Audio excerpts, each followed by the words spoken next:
Nation, please welcome to the field your 8-time national champions, the VSU Red Hots, and a 5-time national champion, VSU Cheer Team. I'm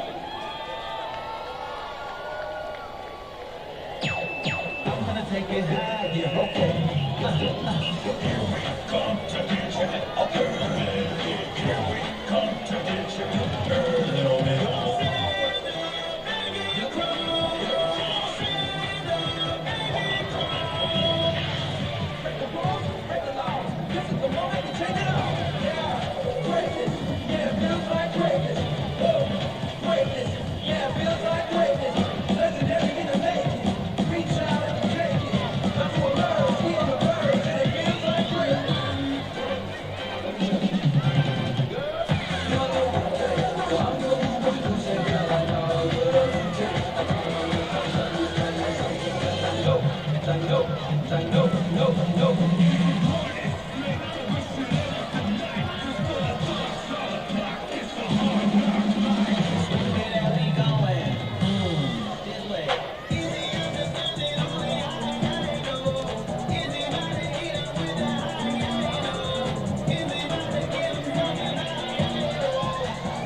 Good evening, Blazer fans.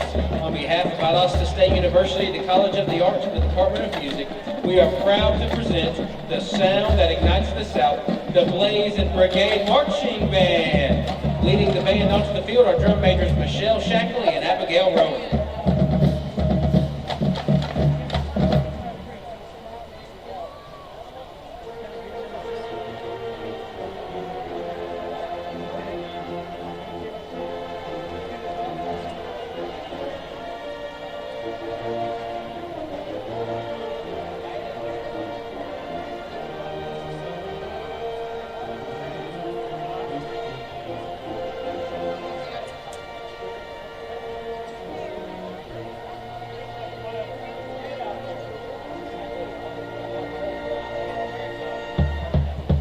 And now for Blazer Bound and the VSU spell out.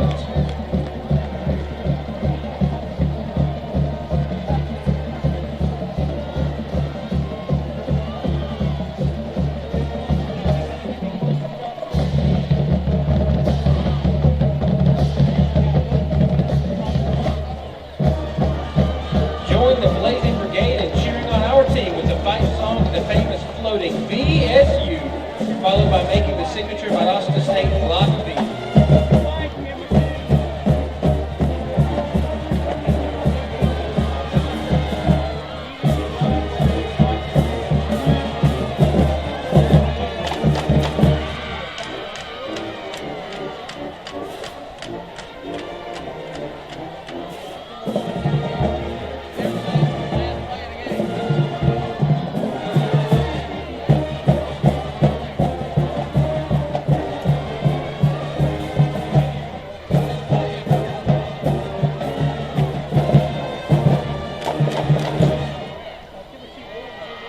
Please remain standing for our national anthem conducted by Director of Bands, Dr. Sky Holmes.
Blazer fans, put your hands together and join us in the Go Blazers cheer.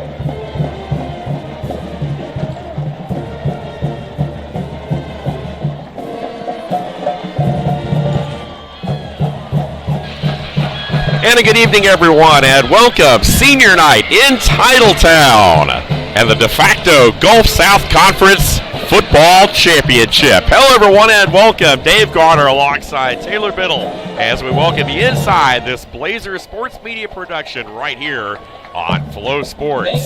61 degrees here at kickoff time as we get set to rock and roll. And Taylor, a mammoth matchup tonight. One a lot of folks around the country have their eyeballs on as the West Florida Argonauts, ranked 16th, come in to take on the top-ranked Valdosta State Blazers. Definitely a lot on the line tonight here at Bazemore-Hyder Stadium, Dave. As you said, de facto Gulf South Conference Championship. It also has some implications, I feel like, with what it's going to look like in the playoff picture, and we can get into that in just a little bit. Not to mention, this has been our largest rivalry, one of our largest rivalries the last couple of years here at Valdosta State. So, huge ball game tonight. And a lot of meaning, of course, behind this rivalry. As you've said over the years, oftentimes the winner of this game has emerged as the conference champion, as these two meet for the 9th time now in school history, with the Blazers holding a slight advantage, 5-3. They're led by Sammy Edwards, who's one of the top passers in the country with a 180.3 rating, good for 4th in D2. He'll be facing a defense tonight, and West Florida, the Argos, 2nd in D2 in total defense. Let's go ahead and take a look at the starting lineups tonight. We'll start with the Blazer offense. Flowers, Robinson, Kinley, Mariasi, Mawali, and Norman. The offensive line averaging right at 320 pounds. Gillen, the tight end. The running backs, of course, Hester, Franklin, and Bud Cheney rotating in here tonight. Williams, Bullard, Milosevic, the receivers, and, of course, as we talked about, the 288-pound senior playing on senior night, number 12, Sammy Edwards. They are averaging 44.7 points a game. It's where the Blazers start, right? Their offensive production is going to be a little bit mirrored is what is going to be seen across the field with West Florida. And Caleb Nobles, we'll get to that as well, Blazer alum. So you're going to see a lot of offensive similarities tonight on the field. And yeah, 44 points per game, that's pretty stout. But West Florida also averages 36 points per game, so they're nothing to shake a hat at either. You're going to look at the captains meeting at midfield for both teams here as we get set for the coin toss. Defensively, the Blazers have Jones, Hicks, Baugh, and Robinson across the front. Smith, Roberts, Desime, the linebackers. Stroups, Connor, Billups, and Elder, along with Boyd in the back end of this Blazer defense, allowing just a conference best 9.3 points a game, good for 4th in all of D2. It's a senior-laden and graduate-laden defense.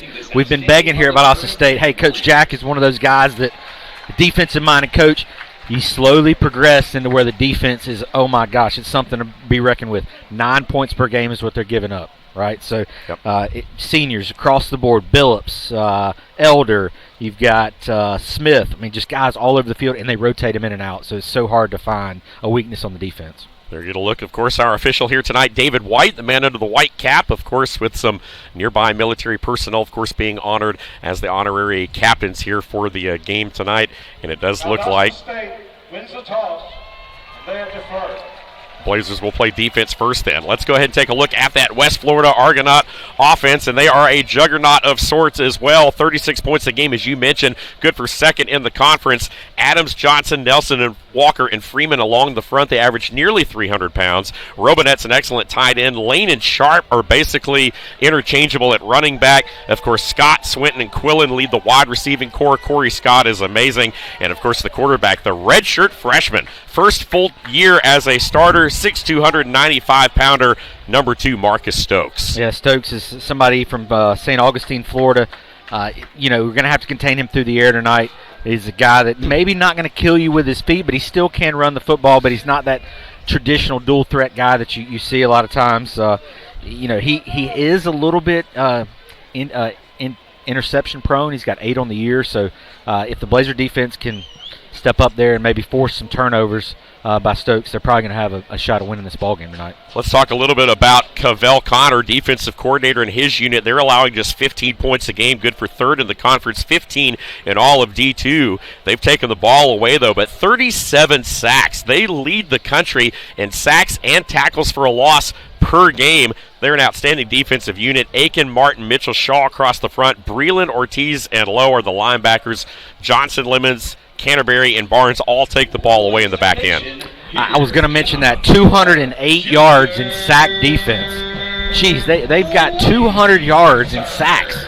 It's crazy. And like you said, the Blazer front is going to have to contain that because, as much as we've seen Sammy throw the ball down the field and have all day to throw it, if he's getting pressure on him, it's going to be a long night for the Blazer offense. Last week, of course, the Argonauts with a win over North Greenville 35-14. Stokes 10 of 23 for 124 yards, 2 touchdowns.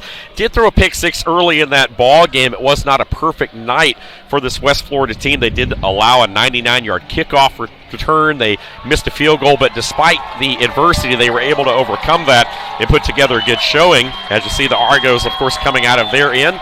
Blazers getting set to come through their end as well. Meanwhile, the Blazers, a winner over Delta State, 49-20. A lot of people felt like, looking at the Blazers' schedule this year nationally, hadn't really played a lot of strong competition. Folks felt like, I think a lot of the committee, they were third in the regional rankings. They wanted to see this Blazer team take on a good team, a good opponent that has traditionally been a tough opponent.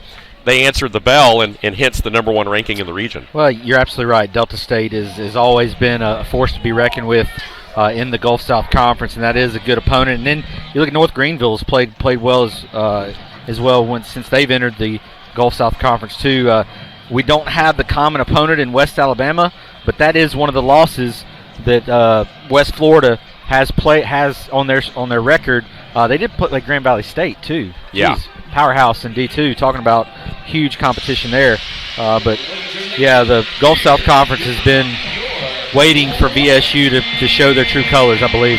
Here come the Blazers. Head coach Tremaine Jackson, his 3rd season at the helm, 26-8 overall here in Titletown, 36-11 overall, the Houston, Texas native. And the mantra, DOG, that dog mentality of discipline, obedience, and grit.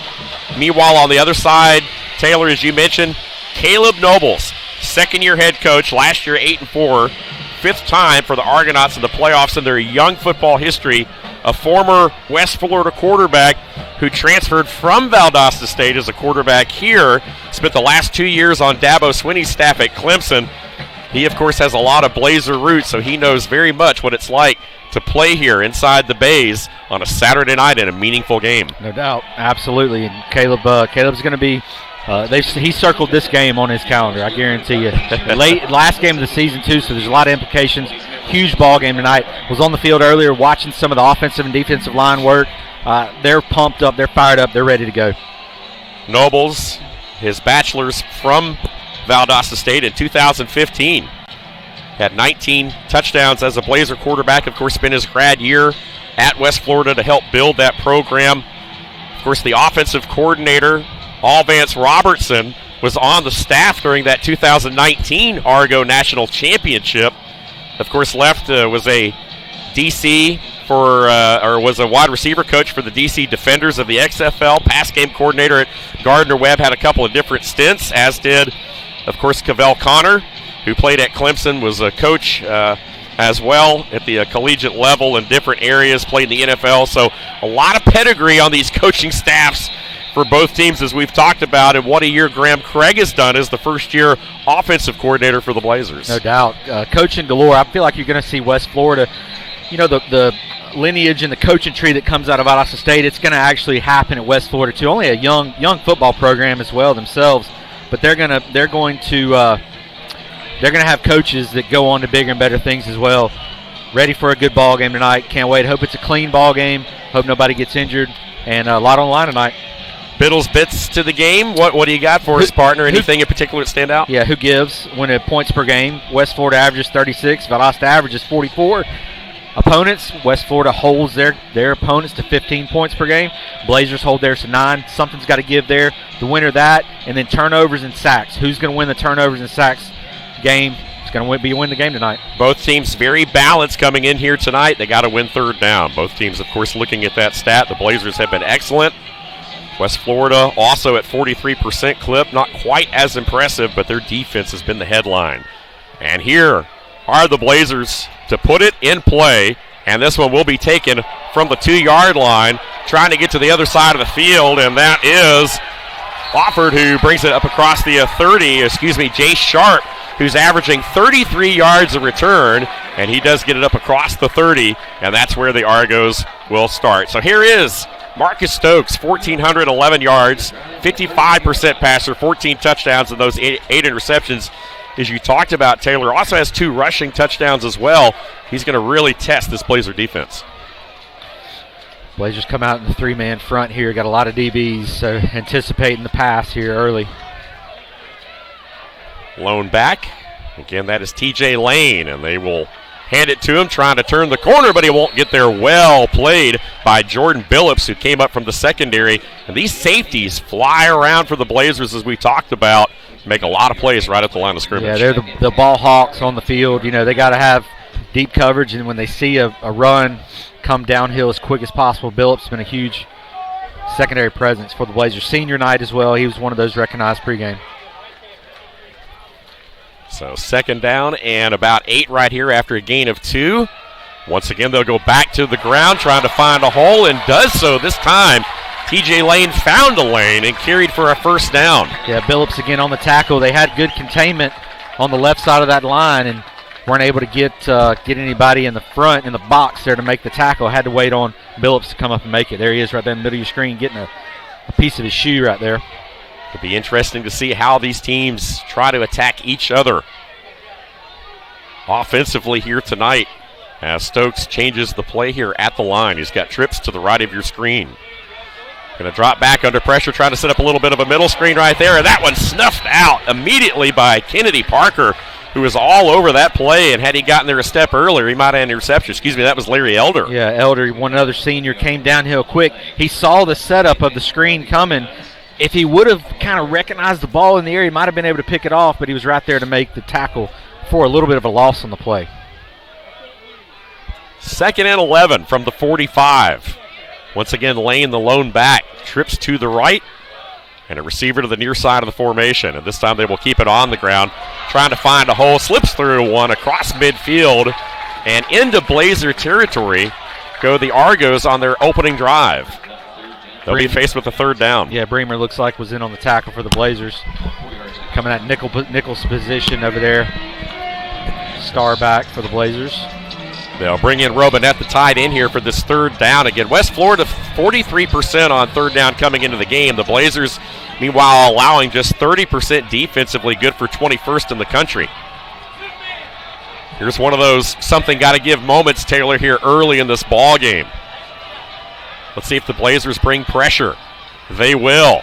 Stokes going to wind up, throw a man. He's got a man complete. That's offered over at the 40-yard line, and that will be first down yardage. Yeah, Blazers did show pressure off both sides, really, and good check down there by Stokes, finding the guy, knew where to get past the sticks, able to pick up a first down for the West Florida offense. Javon Swinton in the game at wide out again. Corey Scott, number 3.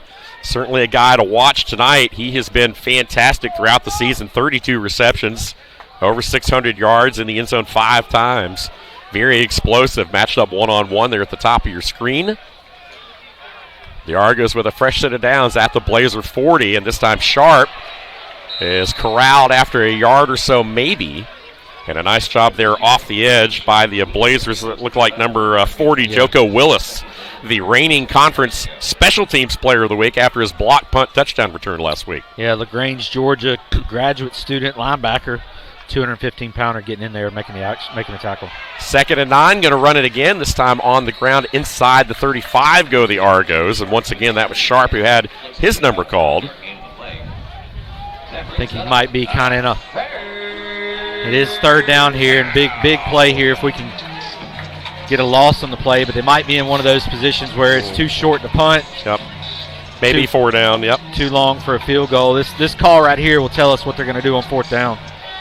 Sharp, almost 5 yards a touch, 424 yards coming in. He and TJ Lane right at 431 have been a mirror of each other. As you see the Blazers loading the box here. We'll have to see if they bring pressure, if they bail out. If this is 4 down territory, you can run the ball right here for the Argos. And it looks like they will keep it on the ground. Stokes trying to turn the corner. He won't get to those. Shoved out of bounds hard in front of the Blazer bench, but he was still in bounds. And it will be fourth down, maybe fourth and about 2-3, maybe? Yeah, I think he might have got about a yard on that. Stokes' helmet came off, but because it was knocked off after he went out of bounds, he will have to come out of the game here. So we're going to see Tony Bartolo, the 6'2", 215-pound junior, who's also taken some snaps this year, but he'll have to come in for this fourth down play due to Stokes' helmet coming off. I think I might call timeout right here if I'm West Florida to get your quarterback back on the field. Big, huge play right here early in the ball game, 4th and 4. Not that he's not capable of it, but it's not your main man here. Yeah, 24-46 on the year, 382, 6 touchdowns and interception of the play clock. Inside a second, and now they are going to have to burn a timeout. Coach Caleb Nobles called it right before the snap. So with almost 5 minutes gone here in this opening quarter, the Argos opening drive is a 4th and 4 from the Blazer 34, and they have called their first of 3 timeouts here in the half. They're going to look at Tremaine Jackson looking on, his defense trying to turn the Argos away early, and man, you just have that feeling here, Taylor. A dogfight in the making here for the conference championship. A lot on the line tonight. It's going to be a battle for sure. I mean, neither one of these teams are going to be a pushover for real. I mean, West Florida's traditionally been a team that is very well coached. They play really good. They recruit really well.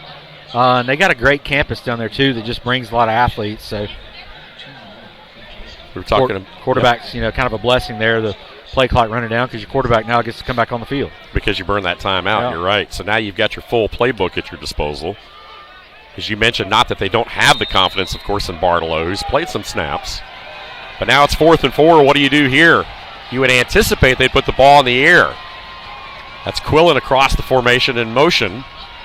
And Stokes will indeed throw it. He's got a man. That one knocked away and incomplete, no flag. And the ball will go over. The West Florida receiver, Swinton, wanting the call but did not get it. DB draped all over him, was able to get a hand in there and break that ball up. You worry in that position about that left hand, not the right hand. You worry about that left hand maybe getting too much of the back and turning him. Good job by the Blazer DB, getting his hand out in front, knocking that ball away. That is an absolute huge stop. Here's a replay of it. Going to be coming. He might have had just a little bit of it there, but no call early by the officials. That was Monte Boyd, meanwhile, number 27, that third safety and that 3-safety look. And we've seen Boyd flying around the field all year long. So now the offense goes to work. Alfonso Franklin, the lone back in the pistol behind Sammy Edwards, once again a Harlan Hill candidate. Going to wind up. He's got a man across the top of the route there. Buller, that one knocked away. And no flag on that one there. Good play in the back end of the defense by Donovan Barnes, the sophomore DB. And there is a flag down back at the 40-yard line, right along the line. And I believe it's going to be an ineligible receiver. Yeah, man downfield. Player downfield on the offense, number 73. 5 yards from the previous spot. 3 plays, first down. So hard sometimes for those linemen not to get too antsy downfield. But,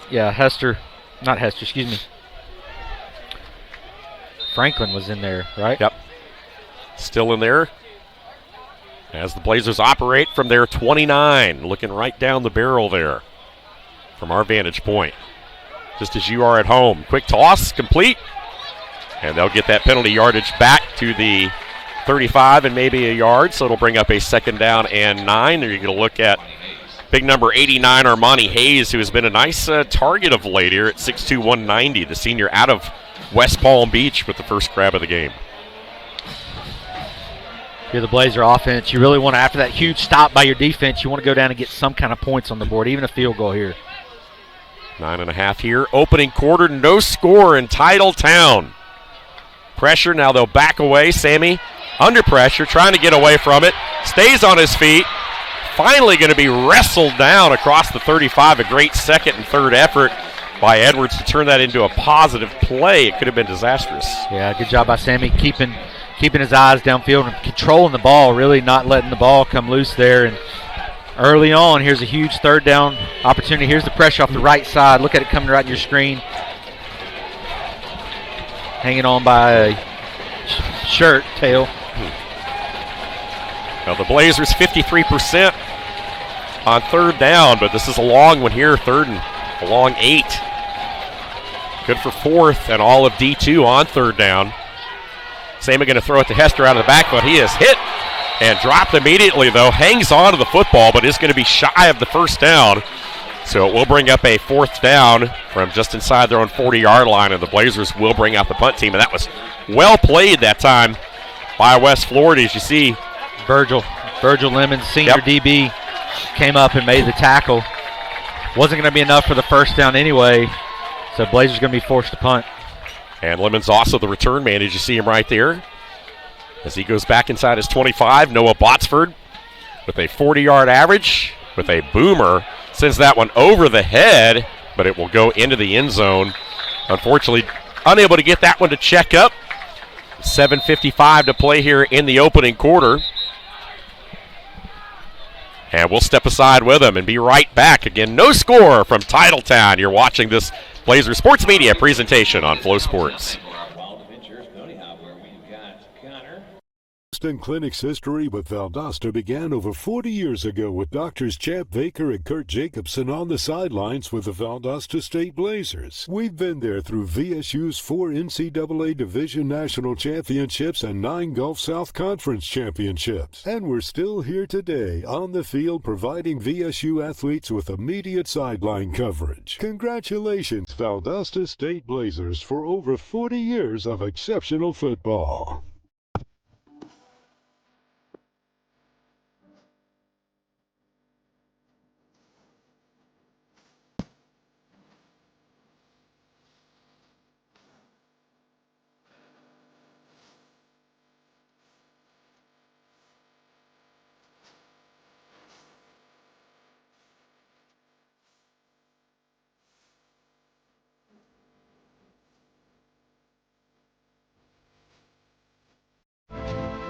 Ask one of our 70,000 ambassadors and they'll tell you. There's just something special about this place.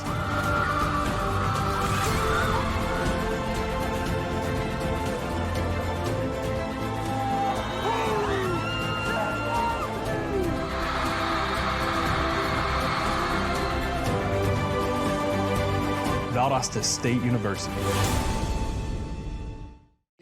I remember these. Will I have the money to send my kid to college? Well, that's specific. How long has that been there? 7-letter word for a bank that helps you reach your goals. Synovus. Order for Synovus? Thank you. Are you Synovus? Yes. Are you gonna ask or should I? A solid financial future doesn't happen by chance. Let's talk about your potential today.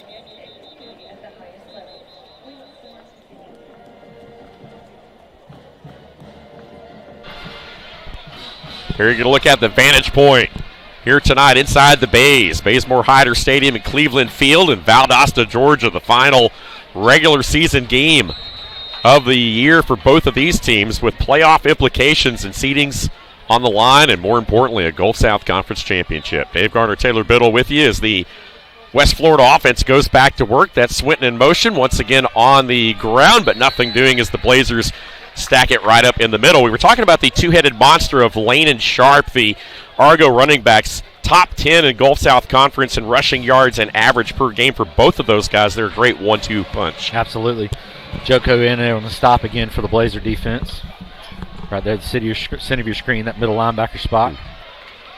Second down and 11 after a loss of 1 as you see trips to the top of your screen. Damani Brown, number 11. At the very top is certainly a guy to watch out for. He only had 1 catch last week, but it was good for a 28-yard touchdown. The big play receiver along with, of course, Corey. And on the ground trying to reverse his field. Going to pick up some pretty good yardage. They're up to about the 25-yard line when it didn't look like there was a whole lot there, but Sharp was able to turn it into something. We talked about this offensive line, too. Again, Adams, the center, 6'1", 290. Not terribly big up front. Johnson, Nelson, the guards, right around 300 apiece. The tackles are Walker and Freeman, but they're athletic, 6'5" and 6'3", respectively. Of course, we talked about Robinette, the big tight end, number 80. And so here's a big third down play, as we talked about, just 43% coming into the game is West Florida. Blazers bringing pressure, and they're going to get to him back at the 16-yard line. The Blazers brought the house, and they were able to get to Stokes this time. Sterling Roberts there brought the pressure. Great coverage in the secondary. Man-to-man coverage. Here's the pressure right up the gut there. Look at that, the hurdle. Here it is right there in your screen. Look at that hurdle. Boom. Huge third down play by the Blazers. Sterling Roberts. We've talked about, of course, the man in the middle. 28 tackles coming in, 2.5 sacks, make it 3.5 now with 2 forced fumbles. And you see the Blazer sideline, and now the Blazers looking to get the football back. This is Logan Gregory, the junior punter, who's got an excellent 44.2-yard average. And Ethan Nation with a chance to return one. Reverses field, stays on his feet midfield, and into Argonaut territory at the 46. Nice little return there by Nation in traffic. And there is an injured Argonaut down right at the midfield stripe. That looks like number 22, Chester Fearon, the redshirt junior DB down on special teams, is up hobbling. So think about, Dave, when teams that are so well balanced and well equal across the board, field position too. We didn't mention that at all pregame. Field position is going to be huge, and Argonauts drove downfield. Blazers took over on the 30. Well, then here your second possession, you're already in West Florida territory. So playbook gets a little bit different in this situation. See if the Blazers can take advantage of it. Yeah, when you're able to kind of cut the field in half, it definitely makes a big difference for sure. Turnover margin plus 14 for the Blazers, a big reason for their success this year. As this vaunted offense goes back to work. And here is Franklin, slips down right at the 45, just a yard on the play there. He's unable to keep the footing. As we saw, of course, Franklin last week, of big game against his former team, 14 carries for over 100 yards and 3 touchdowns. He averaged 7.6 yards per carry in that game last week in the win against Delta State. And really has done it all year long, averaging 8.8 on the year coming in per touch. 2nd and 9 from the 45, and the Argonauts bringing pressure. Once again, Franklin slips, will cut, slice and dice forward for a couple, but once again another 3rd and long situation. And this is what the Argos do to you. They really do a great job of getting upfield in a hurry and forcing those 2nd and 3rd long plays, not giving you those manageable downs late in the series. Walker Robinson, number 4, right there in the middle of your screen, in on that tackle. So yeah, we got a big, huge 3rd down here for the Blazers. Rodney Bullard wide to the near side. Again, Bullard leading the conference in receiving yards and average per catch. That's Milosevic in motion. Sammy looking, firing across the middle. He's got a man complete.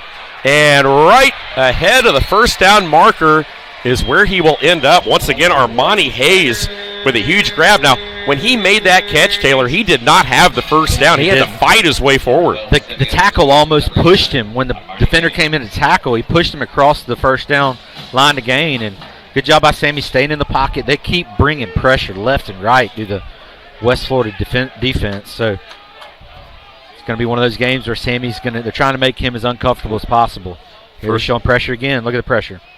First 1st down for the Blazers tonight. Franklin again on the ground, puts his helmet down and buries his way forward for a couple, but every yard going to have to be fought for tonight.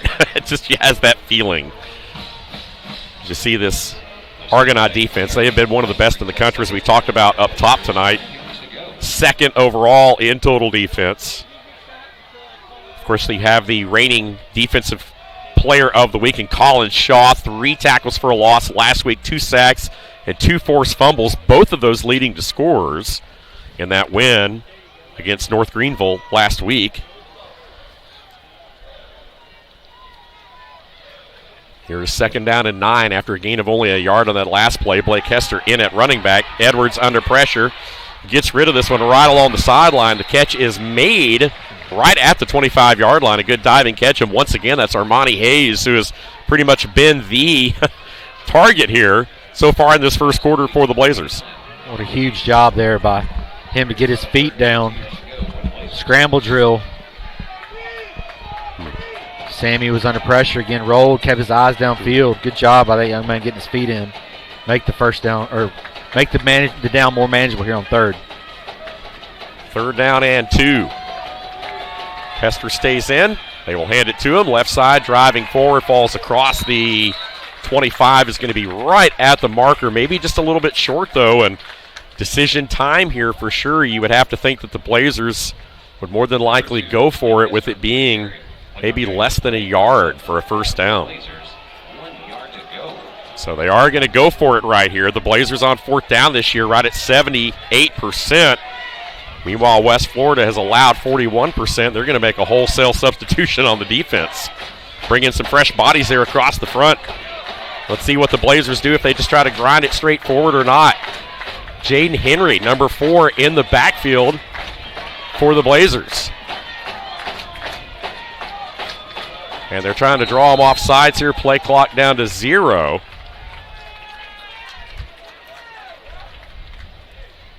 Prior to the snap, delay of game, offense, number 4, 5-yard penalty, remains 4th down. So the Blazers were trying to draw him off sides right here and did not get a timeout, of course, called. They let the clock run down and still feel like they're well within field goal range, but it looks like they're keeping the offense on the field right here. So that's an interesting situation, because you would think that if you were going to go for it on 4th down, you would have burned a timeout and not lost that yardage. Well, I guess coach wasn't looking at the play clock there. So it's 4th down and almost 7 right here, and the Blazers still going to go for it in that medium territory. Sammy winds up, throws. He's got a man short of the intended target. He had him open right at the 2, but underthrew that ball in the direction of Rodney Bullard. And Bullard was wide open. That should have been a touchdown. Sammy wishes he had that one back. Couldn't really get his feet set with Sammy. And again, because of the pressure, West Florida just bringing so many guys, not able to get pressure, or not able to get his feet set. He had the man beat. He had him beat. Rodney Bullard did. Had the defender beat, and because Sammy couldn't put his legs into it. So both defenses now have turned away both offenses on their first 2 drives apiece. They're going to look at Coach Jackson, who realizes that his team may have missed an opportunity there on that last one. So even despite the delay game penalty, they go for it. Had the play they wanted, just didn't execute. Now the Argos take back over from their 30. That's offered in motion. And this time Stokes just going to keep it on the ground, follows his blockers, and will carry it up across the 36-37. It's going to be just shy for first down. Design quarterback run the whole time there. Brought lead blockers ahead as well. And this is where you want to play ball if you're both offenses right here. You want to play short and manageable downs on early downs as well. And playbook gets wide open here for the West Florida D offense. 3-man front by the Blazers, you see there. Receivers to both sides of the formation. Everybody looking down at the armbands. And they will keep it on the ground right here, trying to turn the corner, trying to string this play out. And going to have just enough for the first down, a little speed sweep right there. As TJ Lane was able to turn the corner just enough to pick up the Argonaut first down. Yeah, again, Larry Elder had to come downhill in a hurry to make that tackle, but it was just enough to get the first down. Damani Brown in there, as we talked about. Number 3, Corey Scott, the redshirt freshman wide receiver from Jacksonville, Florida. A little bit of a bunch formation there at the top. Perhaps the final play of this opening quarter. Stokes looking, going to throw back, trying to set up a little bit of a screen there. Trying to turn the corner. And going to be hit out of bounds. And that was number 3, Corey Scott, as we talked about, the big play receiver who they finally got the ball in the hands of right there. And with just 1 second left on the clock here, they will go ahead and let it roll out, and that'll do it. So at the end of one, no score. Both teams with the ball a couple of times. West Florida with their 3rd drive. And this one's shaping up much like we thought it was. Take a timeout and be right back. Quarter 2 on deck from Titletown when we return.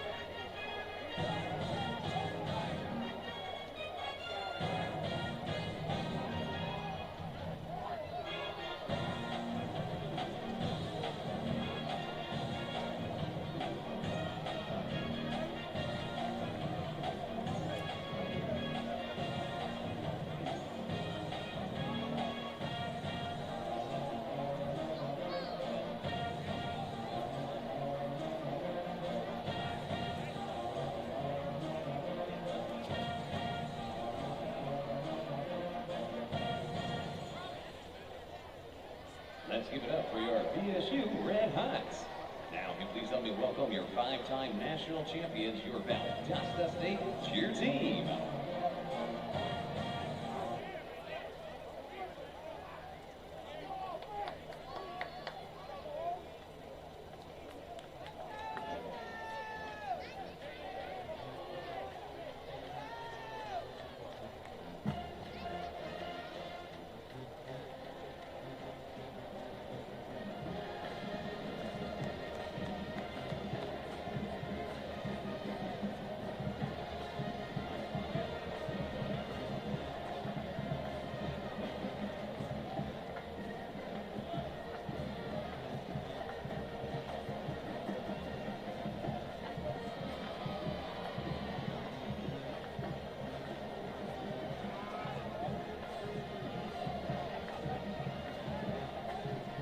Let's hear it for your VSU cheer team.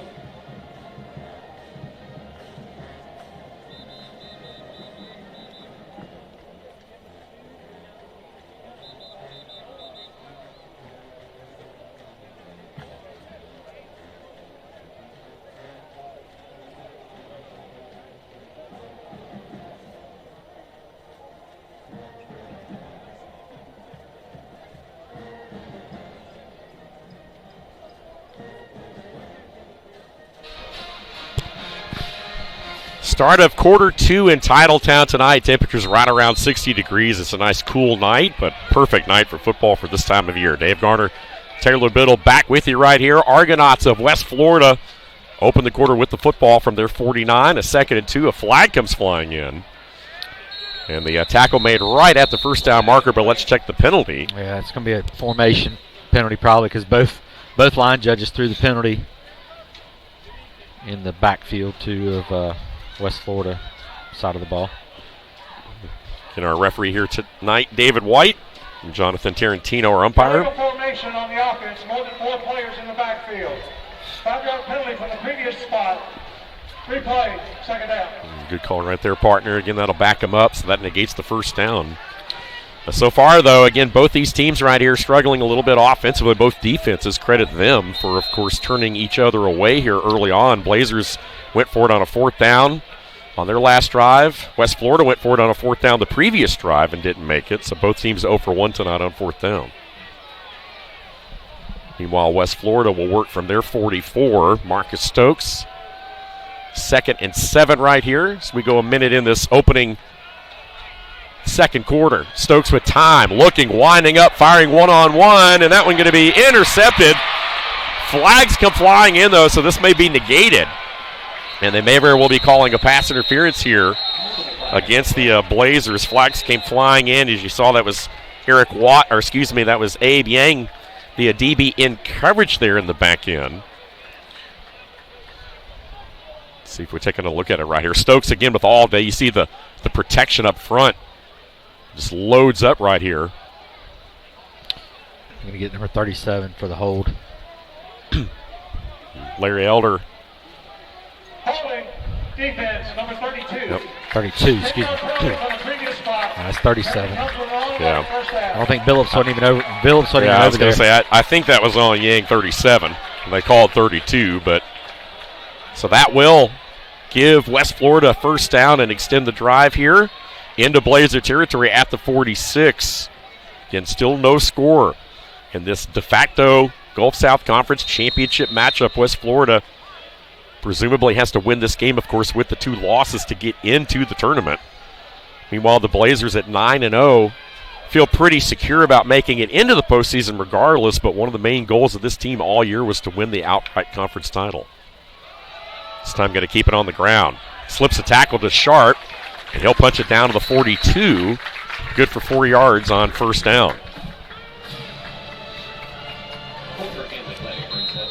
And we talked about Caleb Nobles. There is an injured Blazer down right at the 40-yard line, and it looks like Diego Bremer, number 10, the injured Blazer. So both teams will head to the sideline while they look over the injured Blazer. But we were talking about, of course, Caleb Nobles, a 8-4 last year and first season as head coach, taking over for longtime coach Pete Shinnick. And it looks like we'll step aside as well and take the timeout.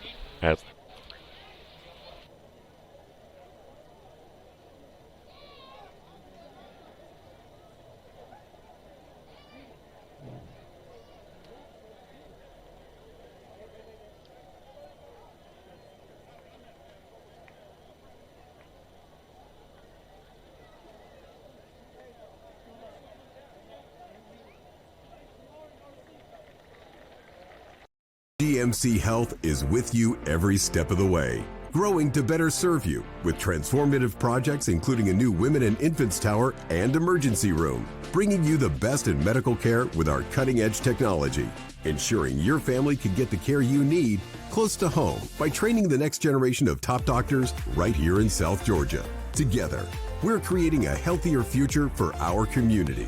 SGMC Health, a proud supporter of the Blazers. A small town with big energy, a little bit of thrill, and a whole lot of chill. Explore wide open spaces and unexpected places. Met with friendly smiles and views for miles. Welcome to Valdosta. An amazing vacation is waiting for you.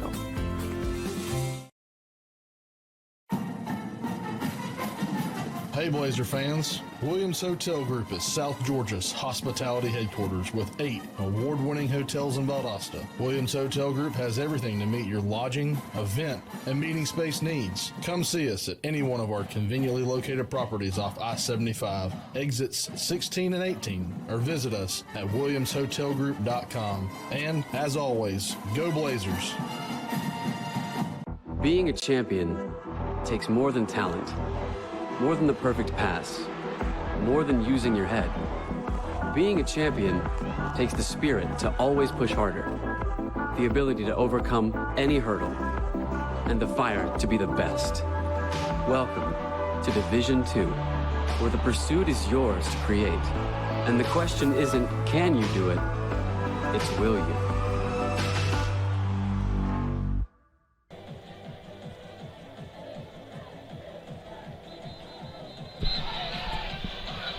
Now Diego Bremer off the field, helped off, and both teams back on the field. You're going to look at the crowd in the house here tonight. Good crowd under the lights. Bazemore Hyder Stadium, a blackout game. Everybody decked black head to toe, including the Blazers here tonight. And meanwhile, West Florida contrasting it all white here tonight. Both teams easy to make apart. So here we go after the penalty. Blazers showing pressure, and one of the Argos up out of the stance a little early there, and that was big number 75. Levi Johnson, the junior, 6'4", 290. The guard get affected by the Blazers showing pressure, and you know, you and I were talking about it. It's apparent the Argonauts defensively are going to be pressure against this Blazer offense all night long. We've seen the Blazers bring their fair share amount of pressure as well here in this first half. West Florida wants to make Sammy Edwards as uncomfortable as possible. They're hitting him once they get to him. They're making him throw off his back leg. That's the game plan defensively right now. So 2nd and 11. Once again, pressure coming. Quick slant. Damani Brown makes the grab, but hit immediately by Monte Boyd. And going to be tackled right at the 41 of Valdosta State. So that will bring up third down. Third down about 5 right here, upcoming. That ball right on the money, though, from Stokes. Damani Brown, as we talked about, that one catch last week for a touchdown, 28 yards.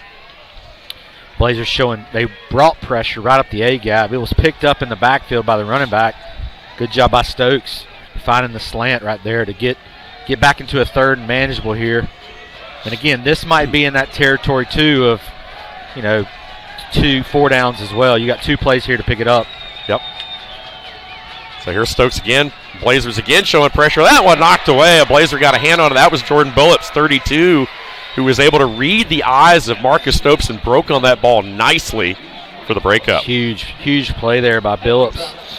Billups, 5'8", 180-pounder, kind of went up. Here's the replay of it right here in your screen. Boom, right there, diving to break that up.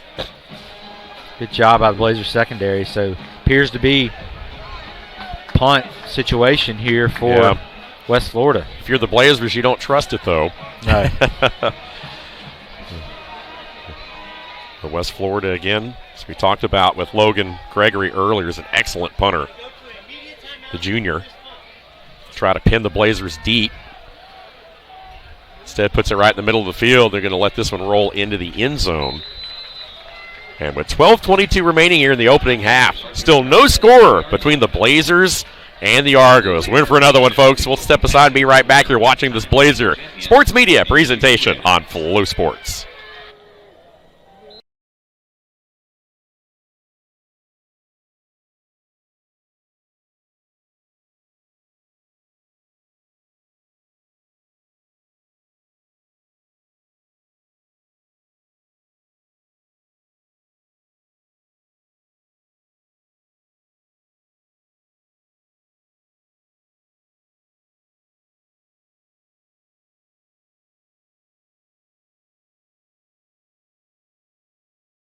Sports fans, we pack stadiums, arenas, and local gyms every day.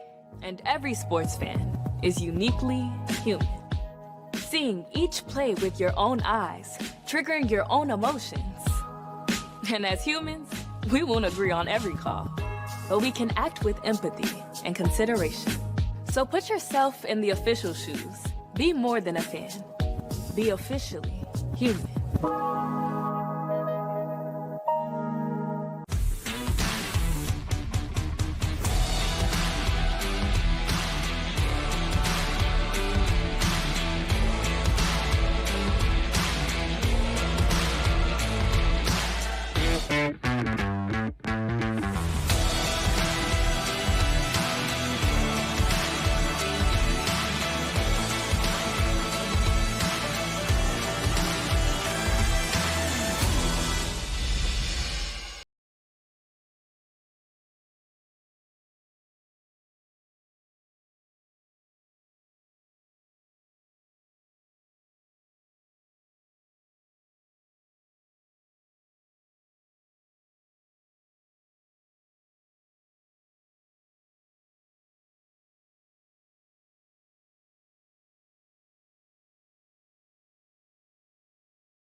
12:22 to play here in the second quarter. Good crowd on hand. West Florida, of course, bringing the folks as well from across I-10 here. About 4 hours to the east to Valdosta tonight. And the Blazers go back to work after a West Florida punt. And a nice little run here in the making across the 25-yard line as that is Franklin. Alonzo Franklin works his way up across the 25 and a good gain on first down. Dave Garner, Taylor Biddle with you back here. The Blazers, again, complimentary football. They have run for as much as they've thrown just about on average this year, just over 200 yards on the ground. That really is the difference in this year's Blazer team as compared to teams in the past. And they'll keep it on the ground once again right here as the Argos try to jump the pile and forward progress to about the 31-yard line, and that is going to be just enough for a Blazer first down. Good job by Franklin, staying patient. I have noticed that his patience kind of got him a little bit here at midfield, kept slipping and falling, but really patient tonight is Franklin running the ball. So we talked about over 100 yards last week. Also had a couple receptions as well for 13 yards. Came into the game with 509 rushing yards and 10 touchdowns. He and running back mate Blake Hester both with 10 touchdowns each on the ground this season. And Franklin will stay in for this fresh set of downs. Blazers work from the 30. Quick pass here. Tyler Ajero hit immediately and dropped in the back end, and a nice job there.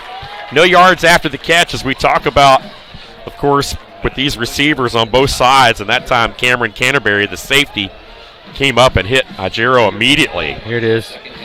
A little read option there. Canterbury saw it the whole way.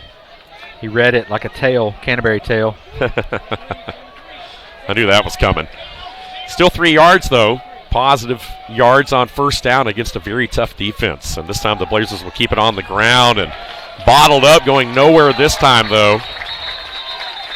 and may have lost a yard on that play. So call it about 2nd and 8 right here upcoming. And this is kind of, 3rd and 8. And this is kind of where the Blazers have lived so far all night long in this game. Third and just long. Not really getting the short yardage that they need. And when they did get it on the positive side of the field, they had a penalty that backed them up. So I think I'm looking for Milajevic here or somebody as shorthand to get across the sticks. They are showing pressure here. Look at that pressure. 3rd and 8. Edwards under pressure, steps up in the pocket. He's got room to run. Will tuck it and run it. First down and more. Still on his feet and will fall into Argonaut territory at the 49. What a run by Sammy Edwards. All right, so the problem there is if you bring the house and your DBs have their back to you, if the quarterback can get through it, watch right here. See? Boom, gets through it, and everybody else has their back to you. You have to break off of that, and by the time you realize it, Sammy's already 13 or 14 yards downfield, and then it's just making tackles miss. A big play right there by Sammy Edwards, making it with his feet. 4 rushing touchdowns on the year by Sammy, and every once in a while he reminds you can still do that. So the ball right at the midfield stripe, 1st and 10. Blazers with a fresh set of downs. Sammy looking, firing, has a man complete. Breaks the tackle. Off to the races. Rodney Bullard, 10-5. He will race it into the end zone. And the Blazers strike first in quarter number 2. 50-yard touchdown right there. Good job by Sammy. Hey, when you're bringing pressure at me, I'm going to just roll out of it, get a block, watch the rollout. Roll out. Boom. And then just make a guy miss. Get it in your playmaker's hands to the house. Good job, Rodney Bullard. Good job, Sammy.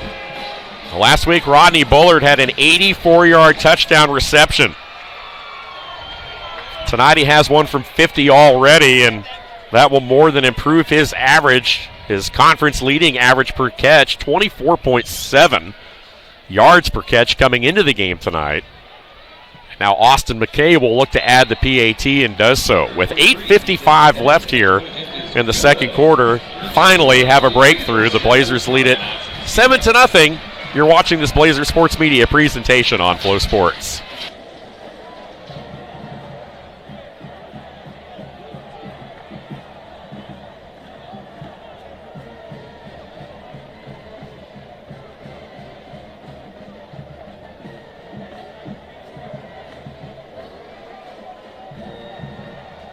All right, fans, it's now time for the Jimmy John's quarterback toss. If you'll direct your attention to the west end zone, I've got David and Jeremiah who are going to battle it out to see who can make the most passes in 25 seconds for a chance to win a Jimmy John's prize pack.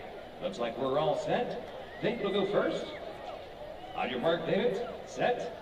Go! Oh, just a little too far high. Almost. Little left. Just a little under. Come on, David, you can do it. 4 seconds. And it looks like 0 is the points to beat Jeremiah. Let's get 25 seconds on the clock. Jeremiah, just make one. We can call it a day. On your mark, Jeremiah. Get set and throw. And there's 1. 2. 3. Almost. 4. 5. 6. And it looks like 6. Now you're just showing off, Jeremiah. Let's give it up for Jeremiah for his Jimmy John's prize pack.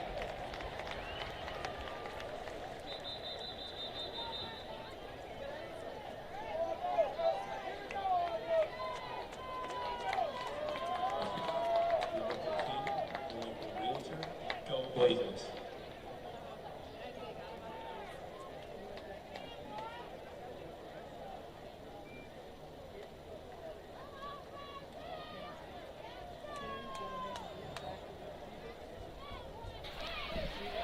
Now they're going to look at the home crowd here tonight, the perspective. Good crowd, as we talked about, a blackout here tonight. Blazer fans clad in black from head to toe, as are the Blazers on the field here tonight, and they lead at 7-0. Rodney Bullard with his 9th touchdown reception Sammy Edwards throws his 22nd touchdown pass of the season, a 50-yarder, to make it a 7-0 ball game. And one of these teams finally on the board here, almost halfway through this second quarter. And the kickoff by Ethan Edens. And this one returned from inside the 5. Watch out. Turns a corner out across the 30-yard line, still on his feet, and that's Jay Sharp, who we talked about, these outstanding returners. Sharp had that opening kickoff return. There is a flag down, though, back where the Blazers kicked that ball off, so this one more than likely will stand, and they may potentially add yardage to it. But what a return once again. Kicking team, number 49. Penalty will be enforced at the end of the return. First down.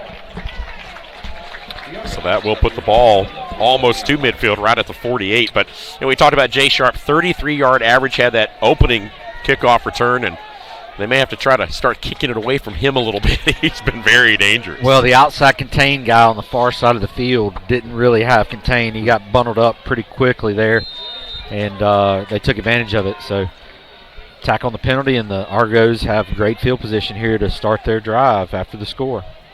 So Marcus Stokes going back to work here, as we talked about, 14 touchdowns coming in against 8 interceptions. And that is TJ Lane, who lines up in the backfield with him. And they'll hand it to Lane, trying to slip through a hole. Excuse me, tackled from behind as the Blazers continue to try to rip that ball away. And a gain of 2, maybe 3 on the play, just into plus territory. Argos wanted a face mask on the play. I don't think the officials caught it. Anyway, going to bring up second down and probably about at 7, long 7, early 8. 6 plays, 80 yards, 3 minutes and 27 seconds off the clock was the previous scoring drive there by the Blazers.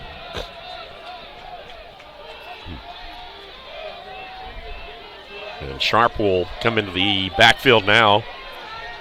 Jay Sharp, the redshirt juniors we talked about, he and TJ Lane rotate in and out constantly, and they're both equally effective. And now this time, trying to throw it up under pressure, looking, and that one is going to be nearly intercepted. Blazers had a hand on it. Zach Offord was the intended target. That ball sailed on Stokes and probably should have been intercepted. As you see Monte Boyd there, wishing he had another crack at that one. Well, both of them right there at it, and I think they just both knocked it out of each other's hands. And great job breaking it up. Regardless, it's going to be 3rd down and 7 here for the Argos. We talk about the Blazers plus 14 turnover margin. West Florida at plus 3. Well, the Blazers nearly had an interception right there, but now they'll have to make a stop right here to try to get off the field with 7:50 to play in the second quarter. Twins to both sides of the formation. Blazers showing press, now will bail out. Here comes the pressure from the backside. Stokes is going to be taken down right behind the line of scrimmage, and now he's a little bit slow to get up. There you get a look at big number 96 there, Jamarlo Sykes, who is one of the statistical leaders on this defense, even though he doesn't show as a starter. And it does look like Stokes is up and hobbling, though, off on his own power, holding that right arm maybe, though. No, he ain't holding his right arm. He's holding his you-know-what. Oh, okay. Yeah, I think you saw something I didn't. Well, whenever he was reaching out to make the Sykes, when he was reaching out to make it, I think he actually accidentally hit the young man in his you-know-whats, and so came off on his own accord there, but very gingerly. Here's the punt from Gregory. And this one returnable. Nation will let it just check up right here. It takes a little bit of a side roll, little extracurricular activity there in the back end. And cooler heads will prevail for the moment, as there are no penalty flags there. There was a lot going on there in the back end.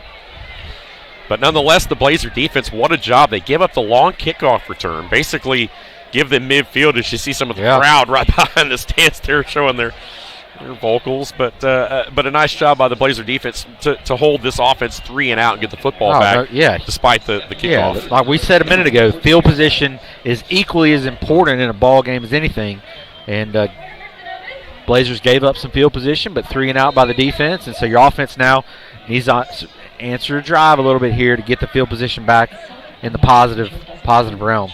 We'll have to see if the game plan changes any. Cavell Connor, as we talked about, defensive coordinator, if they continue to bring a lot of that pressure. The Blazers obviously had a breakthrough on their last drive with a couple of big plays, including a Sammy Edwards scramble on a 3rd and long to extend the drive. Of course, led to the touchdown. And here's Blake Hester on the ground trying to turn the corner. We'll have a few as the clock continues to roll inside 7 minutes here of this second quarter. Other conference action from earlier today saw West Alabama win big over Erskine.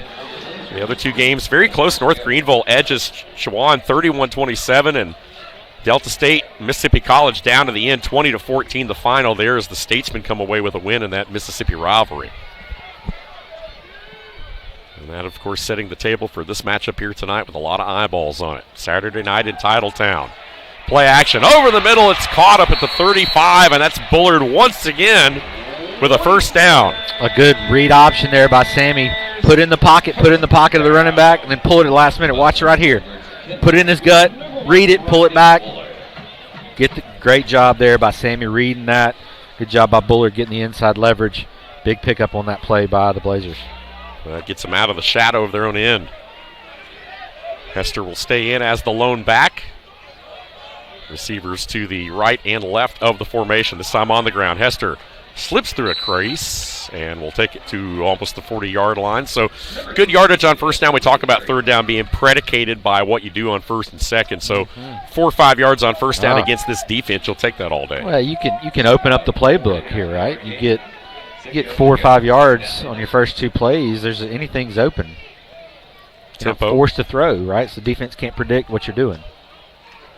Once again on the ground, Hester straight ahead, 1-on-1.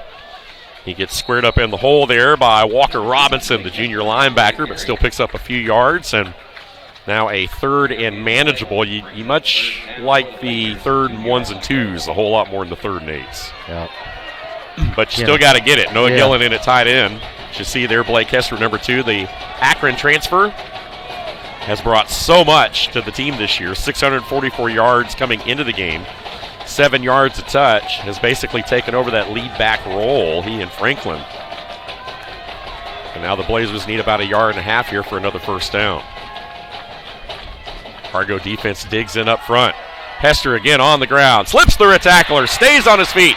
First down and more into Argo territory. Anytime you can just run the ball, pick the first down up, it's so demoralizing to a defense, right? And Hester's one of those guys that's so balanced when he runs that yard, those freebies, those yards after contact, or those freebie yards that you love.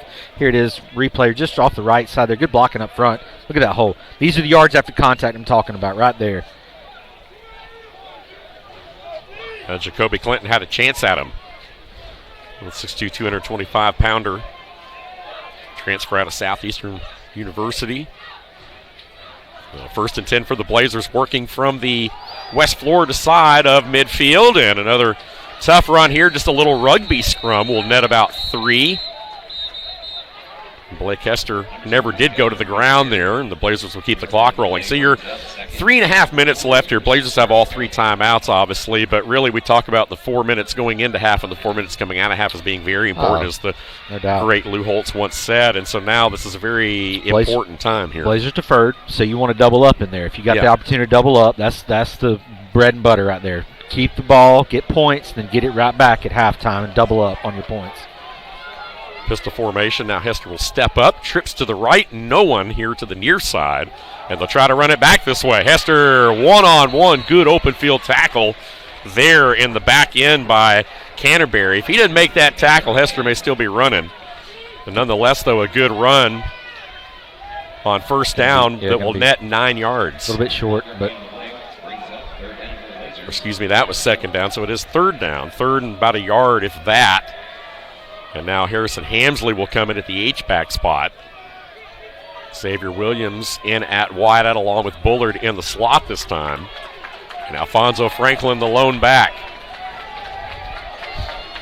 West Florida will stack it up here in the middle and try to force the Blazers, but won't do so as Franklin dives forward down to the 30, and another Blazer first down. Franklin runs so good downhill, and so does Hester too. Jeez Louise, those boys are 1-2 punch, and ability to just continue to run the ball, like we said.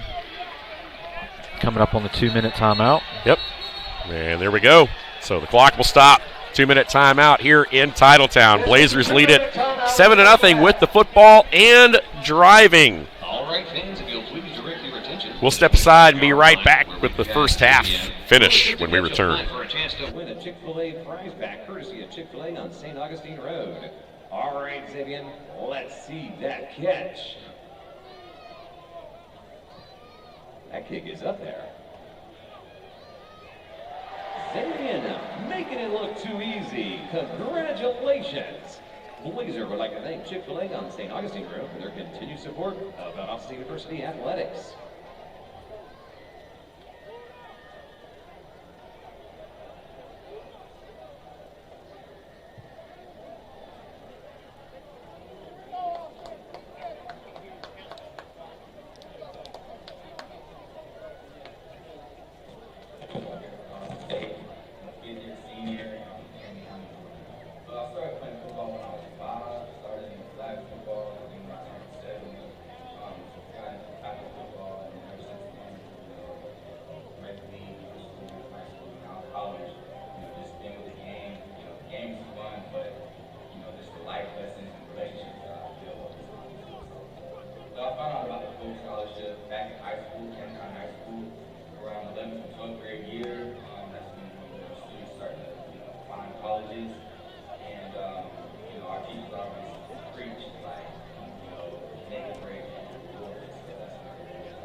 Here's my back to school haul. New bag, new kicks, and new fast internet from Extreme. See you in class. Go back to school with Extreme best and fast internet and whole home Wi-Fi. Packages start at $19.99 a month for a year. Coming fresh out of the smokehouse, Sunset Farm Foods vacuum seals the flavor in. Ask for Sunset Farm Foods so you can enjoy our delicious sausage at your home. Sunset Farm Foods. So after the 2-minute timeout, Dave Garner alongside Taylor Biddle and the rest of our Blazer Sports Media crew. And Blazers with a 7-0 lead and the football on the move here just outside the Argo 30-yard line. A fresh set of downs, 1st and 10. Noah Gillen in at tight end. And this time, Sammy play action, looking. Now we'll just step up and run one-on-one. Nice job there to create a little bit of space and head to the sideline for a good gain on 1st down. He was being chased there by, again, Walker Robinson, the linebacker. Was finally shoved out, but not before a good pickup by Sammy with his legs. Yeah, Sammy, I think it was not going to force anything there. Good job by him reading that and getting as much as he could there. And real manageable here, so you can do pretty much whatever you want here. 2nd and 1. Not forcing the issue. Sammy showing his maturity there. Kenneth Martin, the big defensive tackle in there along the front, right at 300 pounds out of Naples, Florida. This time Hester on the ground trying to slip through, but unable to do so. Maybe a yard or so, I'm not sure. He only needed a yard for a 1st down, but I think he got just enough. Or is he still going to be short right here? And nope, he got enough. He only needed about a yard, if that. Didn't get much more than that as he got stood up and pushed back, but forward progress and a good run by Hester just to pick up what he needed. And what a combination that's been right there. Yeah, absolutely. 12 and 2. The offensive lines we talked about. Will Flowers, the center there in the middle. Pistol formation here once again with Hester. Straight ahead, nice little cut. Breaks into the open, 10-5, touchdown. Blake Hester with his 11th rushing touchdown of the year, and that one puts the Blazers up 2 scores. 21 yards on the touchdown run. Just look at him falling down right there on the celly. All right, here we go. Going to come off the right side. Boom. Saw the hole close up, bouncing across. Nothing but green grass.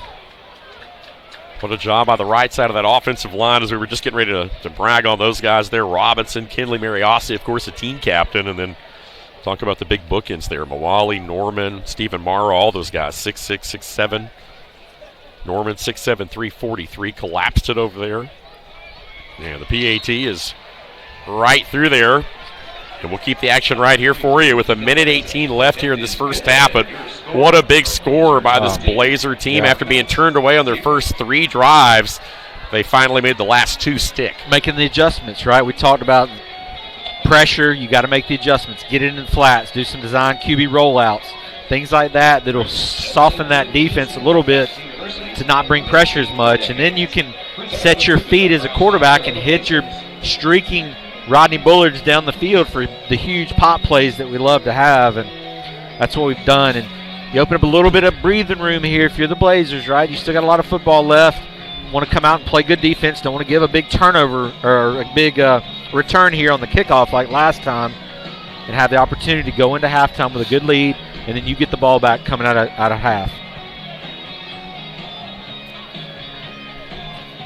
Again, the Blazers, as we've talked about, complementary football, really getting it done on the ground this year, really being the biggest difference. 4th nationally in turnover margin. We talked about that earlier as well at that plus 14 mark, which was almost more than that. The Blazers nearly had an interception on their last defensive series against the Argonauts. Yeah, and then they had the one that was called back because of the penalty. Yep. Rightfully so. It held him. It might have been a little closer. Elder was in great position, though, and did make the catch. The Blazers also with the longest current road winning streak in D2 at 12. Of course, home here tonight for the first time in a couple of weeks. They were here against Chowan a couple of weeks ago, and of course looked great. And followed it up last week with that big road win against Delta State. Here's the pooch kick, as we kind of anticipated might happen. Still a pretty decent little return right there in some field position, but nonetheless, they keep the ball out of the hands of Jay Sharp, who can take it to the house anytime he touches the ball. And now the Argos will come back with 1:14. They have 2 timeouts here to work with, so plenty of time for Alvance Robinson, the offensive coordinator of this West Florida offense, to find a little bit of rhythm right here before the half and maybe come away with some points. Jalen Johnson in there on the shoestring tackle for the Blazers. Yeah, you don't want to give up points here if you're the Blazers, so good play. Go back into a 3 DB look, 3 safety look. Well, Marcus Stokes goes back to work from his 38. He's looking, firing. He's got a man. That one just a little bit wide of the intended target. That's Swinton, who tried to make the adjustment and come back to the ball there. His momentum was kind of going away from the ball there, and the redshirt junior just unable to corral that one. So it falls incomplete, 2nd and 10. Clock still not an issue for West Florida, 2 timeouts, so everything's open. Let's see if the Blazers bring pressure right here. Looking over towards the sideline, you see big number 95 over there on the edge for the Blazers, Alan Ball. What's West Florida's longest? Do you know? Field goal? Throwing it out here. That one knocked away. Penalty marker going to come flying in, and they're going to get Yang for being there a little bit too quick. And the long field goal looks like 36 yards. 36 is his longest. Yep. Yeah, kind of a bang-bang play there by the DB, and looks like he got there a touch too early, so free 15 here. Defense number 27. The ball being placed in the spot of a foul. Automatic. Sorry, spot foul. But it is a first down. He just got there, came over the top just a little too early. Anytime you're coming over the top of him, through him, they're going to make that call regardless of the timing. And so it's not 15. Excuse me, I was at the high school game last night, so that would have been 15 for high school, but spot foul and first down regardless. The ball right at the 45, so still not a big gainer right there, and the clock at 1:04, but still time here. Blazers trying to get their Stokes across the middle. That one in and out of the hands there, and had a shot at that one, did Swinton. He was the intended target again. As we talk about, again, Swinton, 20 grabs, 228 yards coming in and 2 touchdowns. Damani Brown with 239. Really, they spread the ball around. Stokes has done an excellent job. A lot of different receivers involved in this offense. 4 others outside of the guys that you see with receiving touchdowns. Offord with 2, Quillen with 3 as well. So, again, a lot of folks get involved. But now it's 2nd and 10 after the incompletion. Blazers bail out. This time pressure coming off the edge. Now going to try to throw this one back across the middle, and that one knocked away and nearly intercepted. Boy, nice job. That one open in the middle of the field. Always dangerous to throw back into the middle of the field as Stokes did right there. And never advised that late. Joko Willison on the stop as well. Diego Bremer, who went out on the injury earlier, is back in. As you see him there, he had a hand in that play too. So good to see him back out there. Big third down here. 51 seconds left in the half. If you're the Blazers and you're able to get them off the field right here, you may have to try to maybe come after a punt, or you may want to keep those timeouts. You got 3 timeouts. And it looks like West Florida's going to burn a timeout here as the play clock was winding down, and they wanted to save the yardage This will be a 30-second timeout. to try to keep this a 3rd and 10. And this is one of those downs where if you're the Blazers, you really can kind of pin your ears back a little bit. Certainly a situation where you feel pretty confident. Obviously, you got to put the ball in the air if you're West Florida. So have to see how both sides play this right here. Will Brandon Anderson, third-year defensive coordinator, will they bring pressure right here? And I know Coach Tremaine Jack, being an old defensive-minded coach, I'm sure he's probably having some communication in there as well and some influence. Oh, yeah, he wants to get a sack, right? He wants to force a punt. You know, anything can happen. They might snap it over somebody's head, and you never know. So that's why every second of the game is vitally important. Blazers are showing 4-man front now. They're walking out of it. There we go. 3 safety look again deep for the Blazers as well in the back end. Showing pressure. Let's see if they bring it. 3rd and 10. West Florida operates from their 45. Stokes going to wind up throw. He's got a man there. Climbs the ladder and makes the catch. An excellent grab that time by the guy that we were talking about, Corey Scott. What a catch that was. Climbing the ladder. Good patience in the pocket there with Stokes. Finding his man, and didn't have to worry about getting a foot down because he got his whole body down. Very talented young group of receivers. Corey Scott, just a redshirt freshman. They got a lot of young guys who have played well. Stokes again firing, and that one knocked away there and broken up right at the 30. So that'll bring up 2nd down. Now all of a sudden the clock does become a factor. You only have 1 timeout, but you do have the 1 in your pocket if you're Coach Caleb Nobles in West Florida right here, but you've only got 30 seconds, so you got to be smart with it. You're not in field goal range right now, so you've still got a little bit of work to do. Presumably need another probably 10 to 15 yards to have a really legitimate shot there. Meanwhile, if you're the Blazers, you just don't want to give up a big play over your head. Longest being 36 on the season. They need to get the ball definitely, and I'm sure he can hit from longer than that, but West Florida needs to probably be in the 25-yard range for field goal opportunity here. Trying to set up something right here. Oh, knocked away. Wow. Receiver really decked on that one. They're running back out of the backfield. Diego Bremer had his sights on that one all the way. And that was just a big hit right there at the 40-yard line. And the injured Argonaut player, again, you see that coming out of the backfield. That was Lane. And that ball was a little bit behind him, so he had to adjust it to him. He was somewhat defenseless, but there was no head-to-head contact. It was a clean hit. And defender's face was up at contact. They're wanting that to be reviewed. Yeah, you can see right there Coach Nobles having a conversation with David White, the man under the white hat. And so now it is 3rd and 10 once again. And they were wanting that to be reviewed, but there was no targeting call on the play. We don't have booth review, right? Coach Nobles did throw a red challenge flag, so he wants this to be looked at. West Florida has challenged the ruling on the field of no targeting. All right, so booth review is not going to, we don't have booth right here, right? Coach can challenge it on the field, and that's exactly what happened. We'll have to see. We may have to see if we can. We showed the previous replay just a moment ago, and from my vantage point, it appeared that he had his face up, and it was to the chest area. It was not to the head and neck area. Right. It just looked bad because it was bang, bang play like that. So White Hats are going to go under the tent. As you can see in the background there, they're going to be in the tent looking at this. Yep. See Coach Tremaine Jackson right there. We'll have to see. This is really a big call in this game because if they don't get the challenge, then that's their last time out. Well, and the last challenge they'll have for the game. And the last challenge too. they'll have of the game as well, and we're still in the first half. And presumably, and then you're sitting here, you're looking at 3rd and 10. If they don't make that, then obviously they'd either have to go for it or try to kick a long field goal, which they're not even in field goal range right now. I don't know the rule on this.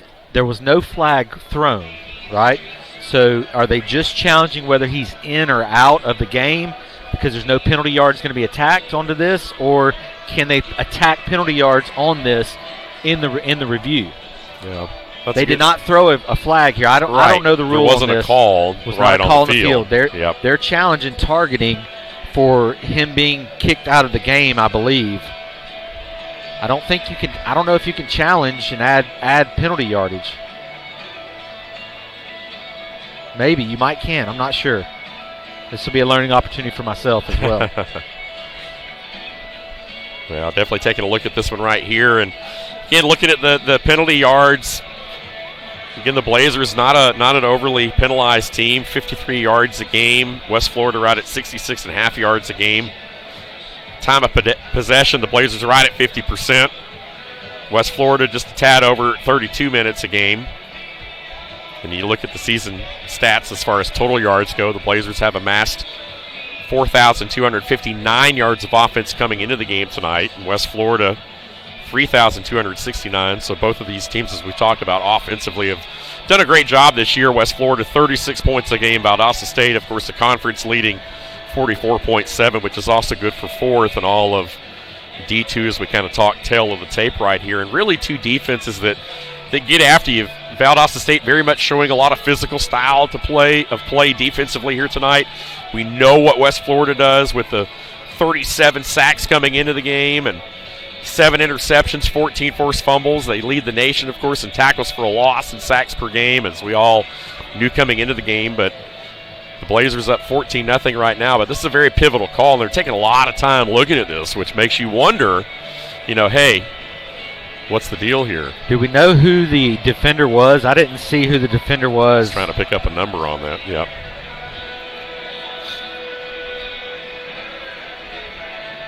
Looks like the decision has been made here. Again, David White, the referee, about to come back onto the field here. Jonathan Tarantino, the umpire. Alan Skinner, Dustin Mobley, Daniel Mobley, Roger Evans, Todd Garrison, and Kevin Bridges, the other officials working this game here tonight.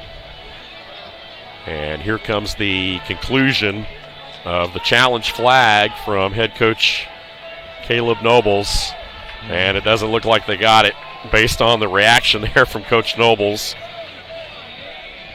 And so that means, unless he's a really good actor, but that means that they're going to be out of challenges, as you said, partner, for the remainder of the night, and they will lose their final timeout. So even if they do pick up a first down right here, they're going to have a hard time having enough time to really put this ball into the end zone unless they take a shot at the end zone. If you're the Blazer defense, you obviously want to try to keep everything underneath and in play. After review, clearly on the field stands. West Florida is out of challenges for the game. That starts with his final timeout in the first half. And that could have been a very pivotal play, but that's the only bad thing about this for the Argos now is you go the rest of the half. Let's say this thing comes down to the end and it's a tight game, and you may that's always the risk, right? That's always the risk. And I mean, these two traditionally tangle for close ones. So here we go, 25 seconds left, 3rd and 10. West Florida operates from the Blazer 37. Trying to get a first down. Stokes going backwards. Flag comes flying in. This will be a hold. Stokes will have to just throw this one into the Blazer bench. And more than likely, this will just be declined by the Blazers to force a 4th down, or would they move them back right here? And 16 seconds left, maybe force them to run another play and eat more time off the clock. They're moving the yardage. Holding, offense number 50. Penalties 10 yards in the previous spot. Replay, 3rd down.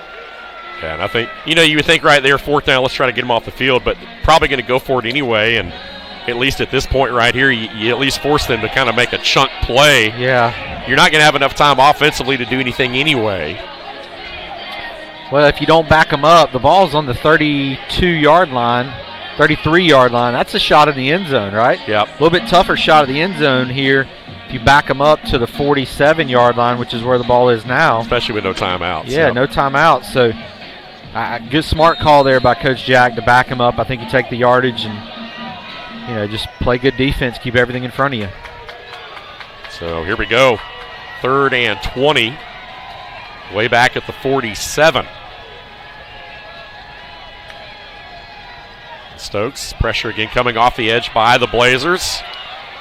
Pursuit from behind. They will just dump this one off right here. And back to the 30. Going to be shy of the first down, but the clock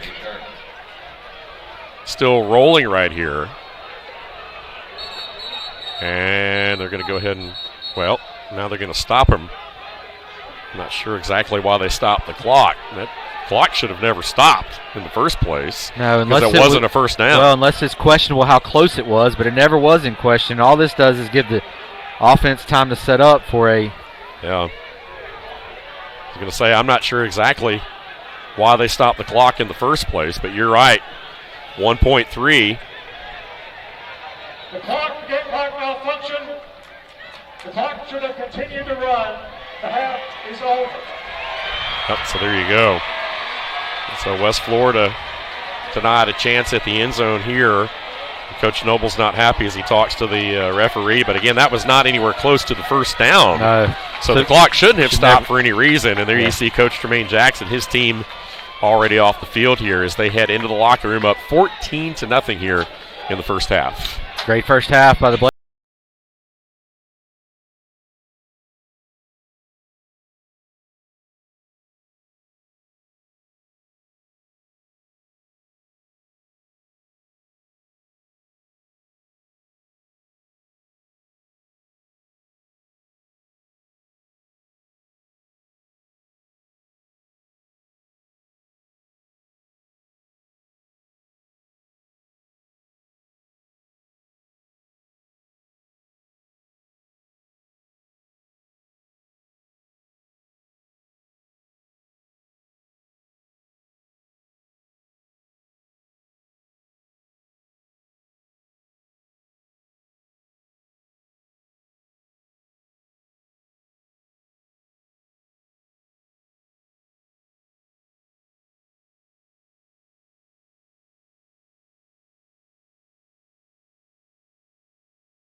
Valdosta State University College of the Arts and the Department of Music are proud to present the sound that ignites the South. Blazer fans, welcome back to the field, the Blaze and Brigade Marching Band. This week, the Blaze and Brigade is excited to perform music from one of our favorite Disney Pixar films.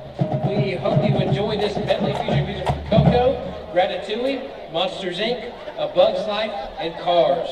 This is Pixar Favorites.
this time, we would like to take a moment to recognize our 2024 Blazing Brigade seniors for their service and commitment to our ensemble throughout their time here at VSU. Please draw your attention to the front of the field and join us in honoring each of these individuals as their name is called. Piccolo player Olivia Adams. Olivia is majoring in ASL, English Interpreting. She is escorted today by Timothy and Mashawn Adams, along with her sister Ava Adams. Trumpet player Asa Ballard. Asa is majoring in music composition. He is escorted today by Jennifer and Andy Ballard. Percussionist Tucker Browning. Tucker is majoring in music education. He is escorted today by Mandy and Phil. Color guard member Haley Centavine. Haley is majoring in English. She is escorted today by Brandy Centavine. Color guard member Sakaya Chambers. Sakaya is majoring in health sciences. She is escorted today by Kayla Chambers, Jeffrey Chambers, and Crystal Smith. Color guard member Malia Gant. Malia is majoring in computer information systems. She is escorted today by Tanya Gant and her sisters Megan and Jayla Gant. Band staff member Callista Godwin. Callista is majoring in music with a minor in psychology. She is escorted today by Rachel and Mark Godwin. Baritone player Jayla Lewis. Jayla is majoring in psychology with a minor in music. She is escorted today by Sonia Baisden and Dwayne Baisden. Mellophone player Mary Hannah Moss. Mary is double majoring in ASL, English Interpreting, and music with a minor in theater arts and Africana studies. She is escorted today by Dr. G. David Moss and Tammy Moss. Trombone player Jalen Palmer. Jalen is majoring in biology. He is escorted today by Natasha and Will Palmer. Piccolo player Jasmine Rendon. Jasmine is majoring in business management with minors in entrepreneurship and operations management. They are escorted today by Anna Esquivel, Juan Rendon, and their grandmother, Tia. Color guard member Kaylee Sam. Kaylee is majoring in communication sciences and disorders. She is escorted today by Dr. Jim Sam and Jody Sam. Drum major Michelle Shackler. Michelle is majoring in elementary education. She is escorted today by April Lawson and Michael Shackler. Band staff member Kai Sko. Kai is majoring in music education with a minor in psychology. They are escorted today by Jennifer and Thomas Scout and their fiance, Nathan Runn. Band staff member Lindsay Sparks. Lindsay is majoring in psychology with a minor in music. She is escorted today by her high school band director, John Burge, and her sister, Brianna Sparks. Please give another warm round of applause to all our seniors. Thank you all for sharing your time and talent with us here at VSU. You will be missed.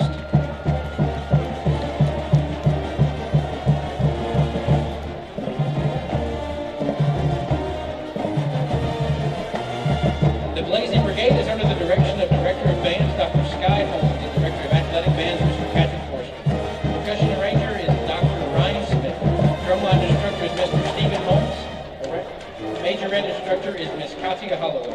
Color guard instructor is Miss Keisha Thomas. Graduate assistants are Malik Green, Franklin Carmona, and Justin McKinney. On behalf of the VSU College of the Arts and the VSU Music Department, we hope you have enjoyed our show. Go Blazers!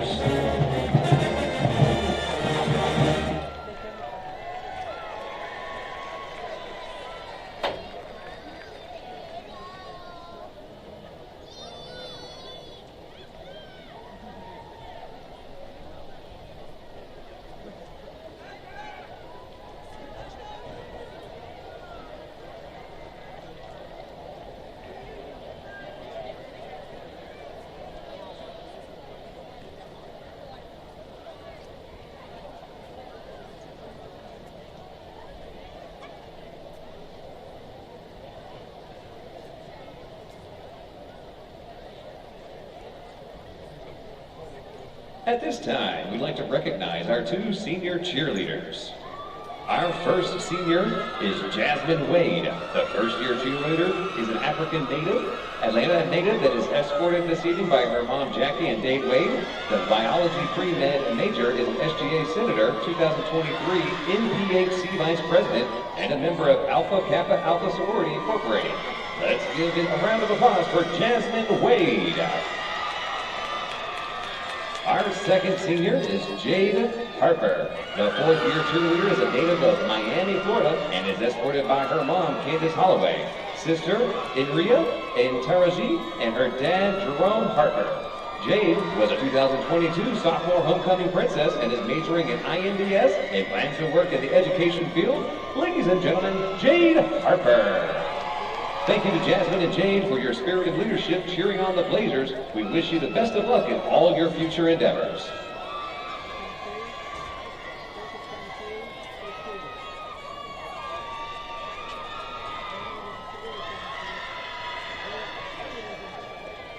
At this time, Blazer Nation, please welcome back to the field your 8-time national champions, the VSU Red Hots.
Let's give it up for your BSU Red Hots.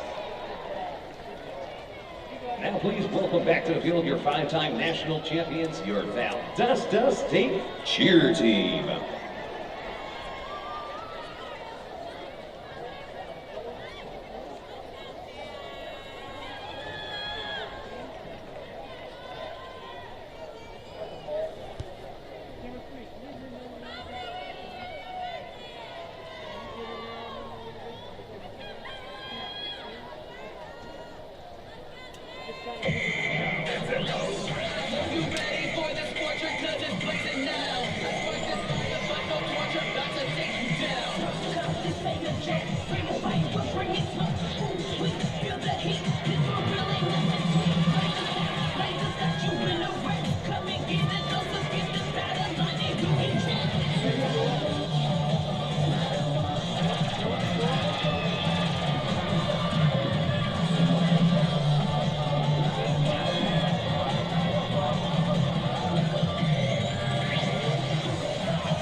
Let's give it up for your Valdosta State cheer team.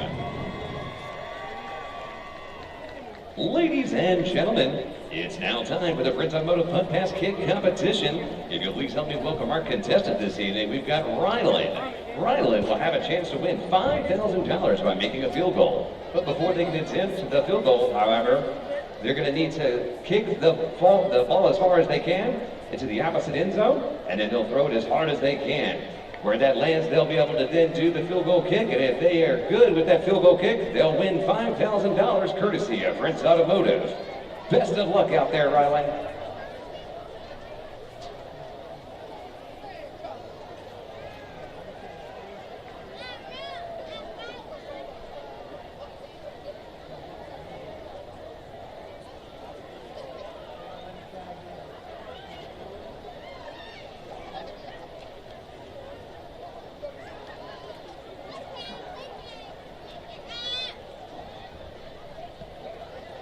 Rylan boots it. It looks like it's going to hit about at the 18-yard line. Rylan's going to have to throw it as hard as he can across the field. It'll be easy peasy, I'm sure. Come on, Rylan, let's see that arm.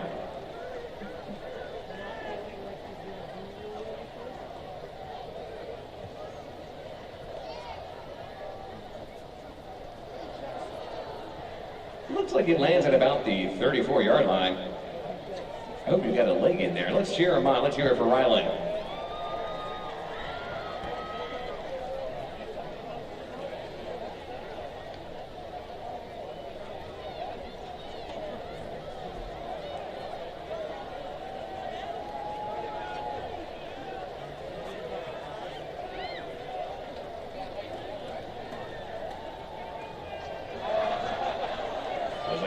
practice kick? No, it looks like it actually did. All right, Riley, we appreciate your attempt out here. The Laters would like to thank Prince Automotive for their continued support of Valdosta State University athletics.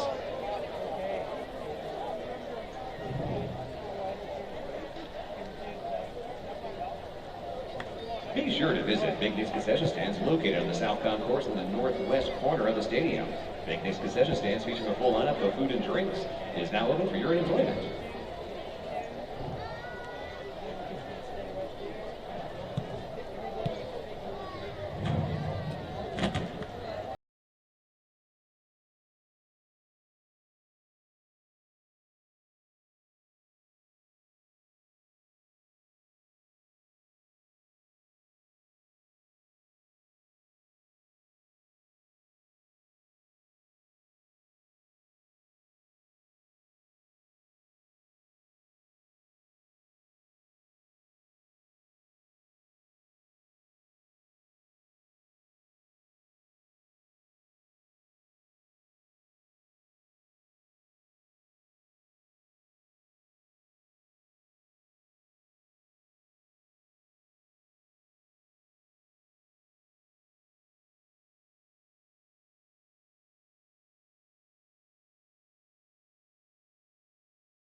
Yeah, I'm sorry. Oh, okay. I see where you're at. The B-State Club is the official color of the arm of the Blazers. Members of the B-State Club support student athletes, enjoy exclusive benefits, access to VIP experiences, boost team success, and increase community impact. Be a part of a winning team. Be sure to visit bstateblazers.com/B-State Club today.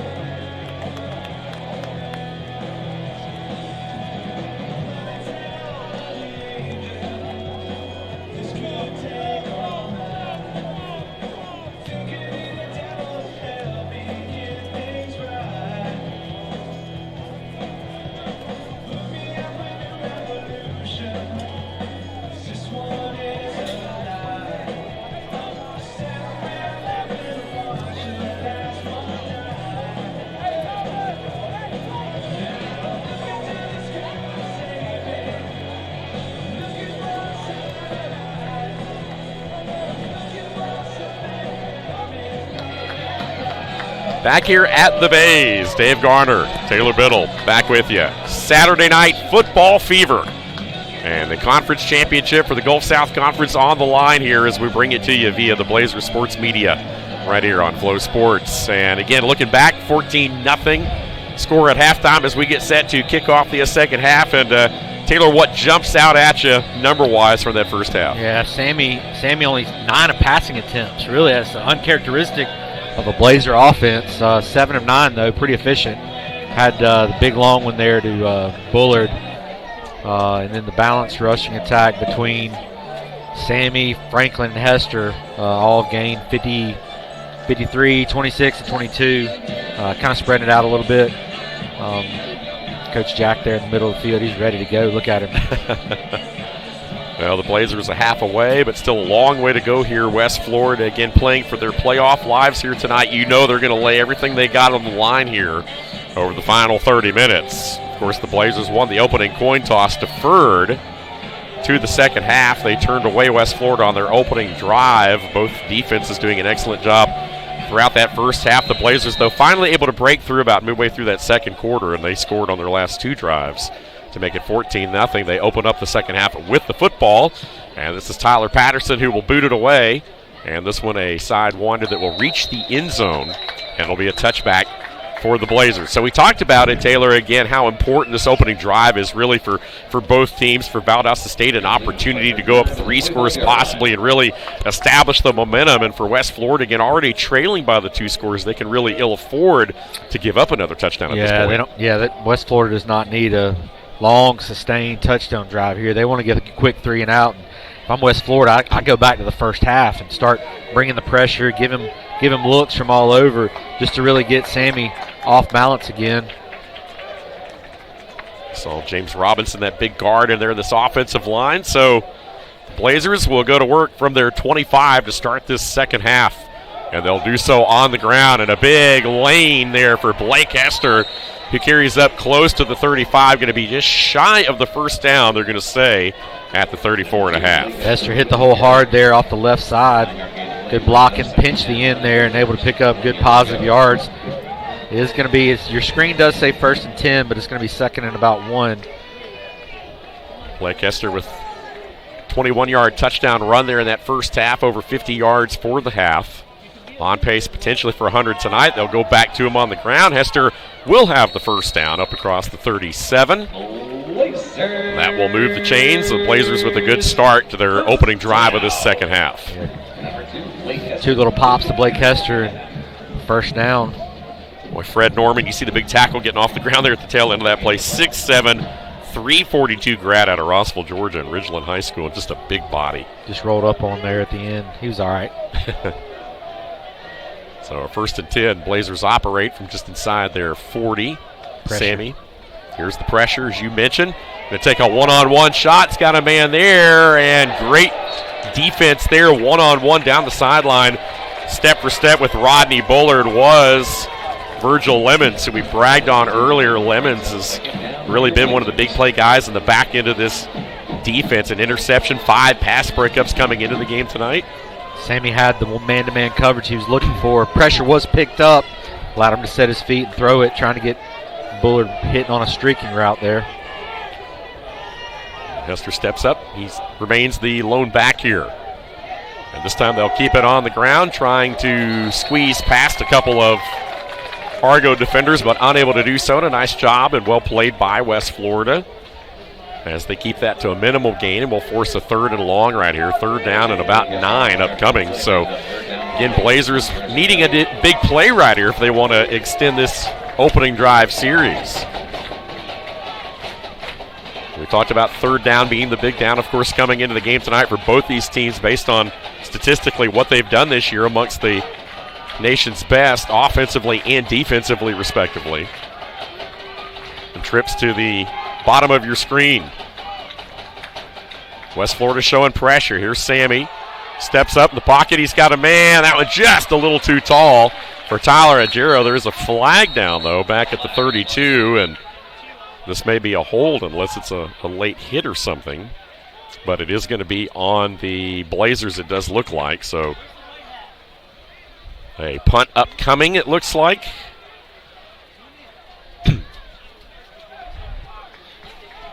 Holding, offense number 75. The penalty is declined. Yeah, just kind of decline the penalty there and force the punt. Ajero looked to be the intended receiver. Yeah, had him on a little deep out there and just overthrew him, but it would have been negated anyway had they made the completion. And as it will, a punt. So the Argonauts do what they need to do defensively here on this opening drive to get the Blazers off the field. And let's see if they come after the punt right here, as we talked about Noah Botsford with the 40-yard average. Virgil Lemons, the punt returner, stands at his own 15. Botsford sends it up to shoot. And this one will land in front of Lemons. Takes a nice Blazer bounce all the way down inside the 15 down to the 10-yard line. And it finally dies there. So a good one from Botsford that will pin the Argos deep. And we'll step aside. 12:45 to play in this third quarter. Still 14-0.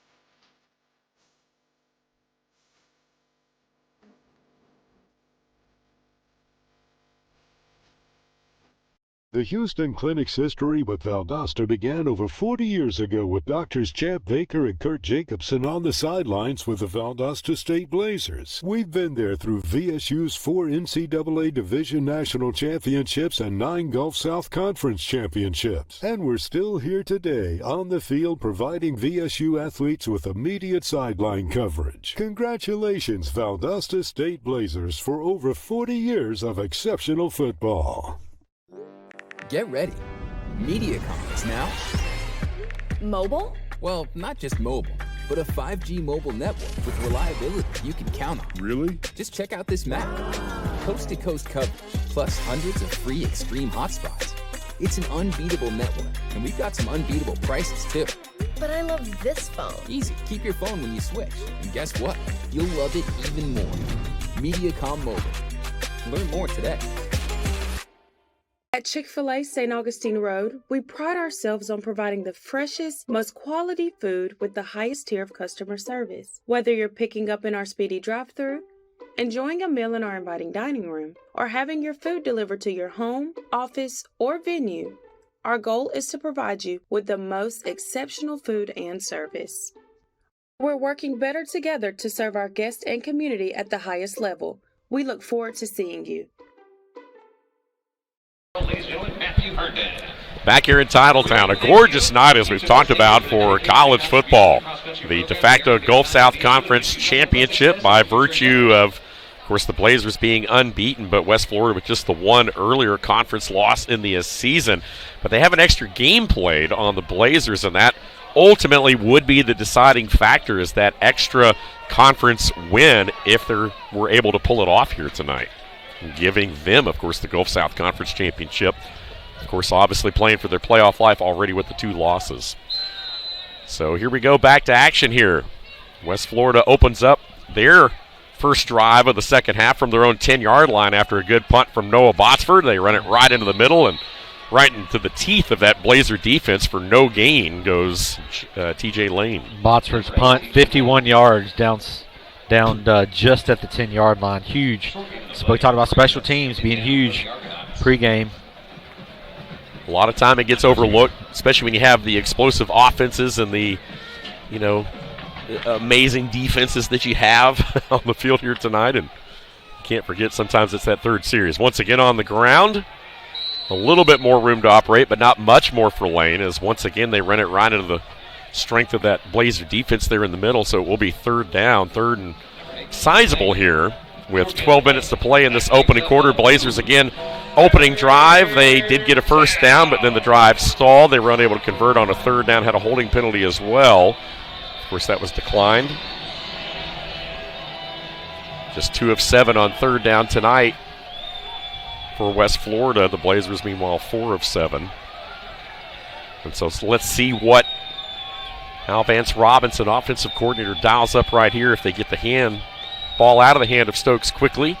The Blazers bring pressure or not. They'll bring it off the edge here. They take a shot one-on-one, and that ball is going to be broken up nicely right at midfield. And well, I tell you what, it looked like Corey Scott had that ball in his mitts for a moment, but Monte Boyd, it looked like, was able to reach in there at the last minute, or excuse me, was that Yang? I believe that was Yang that was able to reach in there, matched up one-on-one on an island. I thought it was Watts. 37. Yeah. When a 37, here we go, here's a replay. Eric Watts, yeah. Yeah, Watts, 37 Watts, stuck his hand in there at the end. Good job by not getting the contact, too. So, punt going to be forced here at your own end zone, and Blazers, assuming a good catch here on the punt, will have decent field position. Logan Gregory out of his own end zone. Blazers came after it, nearly got it. Ethan Nation will just let this one bounce. Boy, unable to catch that one, though, and a big Argonaut roll all the way down close to the 30-yard line. So a nice punt. Both these punters with a good exchange of punts, and they're basically starting right back where they were at. Field flippers. Yep. And a nice job by the Blazers to go 3 and out on the other end after having West Florida back into a hole. The Argonauts, again, with the 2 runs, and then just unable to get the big pass there on 3rd down. And so now the Blazers will go back to work with 11 minutes left here in this 3rd period. Argonauts 4 punts before that last one, averaging 43 yards. And Blazers 2 punts, averaging 56 yards on the punts. So Sammy back in action. So here go the Blazers. From their 30. And showing some pressure, and that one just a little bit short. They're trying to swing that one out to Grayson Milosevic. One hop that one in there, though. And was there a penalty marker down? I'm not sure. Helmet came off. Oh, okay. Yep. Helmet came off a defender.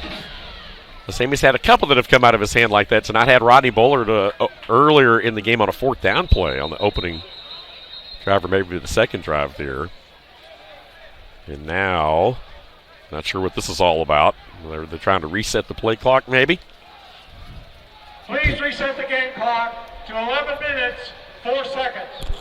They're going to add 4 seconds onto the clock here. Yeah, they started the clock once the ready for play was action, and really the incomplete pass was going to be on the snap, not ready for play. So. All right, back to work. They're going to look at Milosevic, the West Virginia transfer. So Blazers now with 2nd and 10. Alfonso Franklin in the backfield. Looks like. And they're going to hand that to him. And nothing there, though, that time. Nice job by the Argonauts defense clamping down. They're out at the line of scrimmage. And no gain on the play that time by Franklin. Talk about this defense. I mean, Trevon Mitchell, again, leading the Gulf South Conference in tackles for a loss with 17. Colin Shaw second with 13 behind the line. Also second, third, respectively, in sacks, 7.7 and 6. And those guys really up front all night long have been key. Here's a 3rd down and 10 right here. Blazers going to need a big play to keep this drive going. Sammy steps up, going to try to tuck it and run it again, trying to get to the outside, puts the shoulder down. And he is going to be just short of the 1st down by maybe a yard. And I tell you what, you think about it for a moment, but it's one of those things where you probably don't want to risk it on this side of the field. Yeah, they're actually showing it, though. No, they are showing it. So here we go, showing 4th down and a yard. Is it a hard count, or are they actually going to try to go for it right here? They did have a guy in the neutral zone. They're going to take a shot one-on-one. It's overthrown, but the penalty marker does come out. And so it does look like that was a free play for the Blazers. So that's a play that the center is responsible for, right? He sees the guys in his peripheral jump. He snaps it right away. Offside, defense number 14. And then you know that the receiver has a go route, right, to try to get a freebie. Great job by the center there. Didn't really get called much, but I didn't think it was coming out. It came out at the very end, though, the line judge on the far side there. Ralph Ortiz, the linebacker who had cheated up in the hole, was the guilty party who had come into the neutral zone at the snap. So that one bails out the Blazers. How about that? Sammy again getting it done with his legs to put this offense in a position for that to even happen. Here's Hester stutter step, midfield stripe, 5-6 yards. On first down, as we said, you'll take that all day long against this defense. The West Florida, the two losses, Taylor, West Alabama 35-33, 2 overtimes early in the year, and then they lost the next game against Grand Valley, a powerhouse, 31-7. They started the season 1-2, but have rattled off 6 straight since then, all conference wins, and they find themselves in position right here against the Blazers to come away with a conference championship. Hester into the middle of a scrum. Still going. They finally blow the whistle dead, but not before Hester gets close to a first down. He's going to be just short, it looks like. Yeah, about a yard and a half, maybe a yard short. Blazers want to go with a little tempo here. Going to call it right at a long yard. So here we go. Third down and a yard, and the Blazers, you have to think, probably go for this even if they don't get it here. They may go for it again. But they got Hamsley in at the H-back. Hester in, has the lone back. And he will have the first down over the right side and more inside the 40, pounds his way further into Argo territory. Right side of the offensive line over there, really doing some work. We talked about what Hester's done. Of course, he and Franklin as a 1-2 punch, much like what we've seen with Lane and Sharp on the West Florida side. And, of course, the two best offenses in the conference, basically, but also amongst the best in the nation.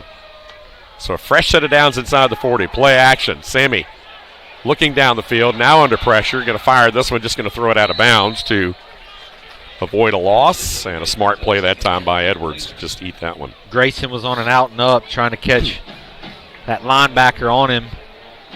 Sammy rolled out.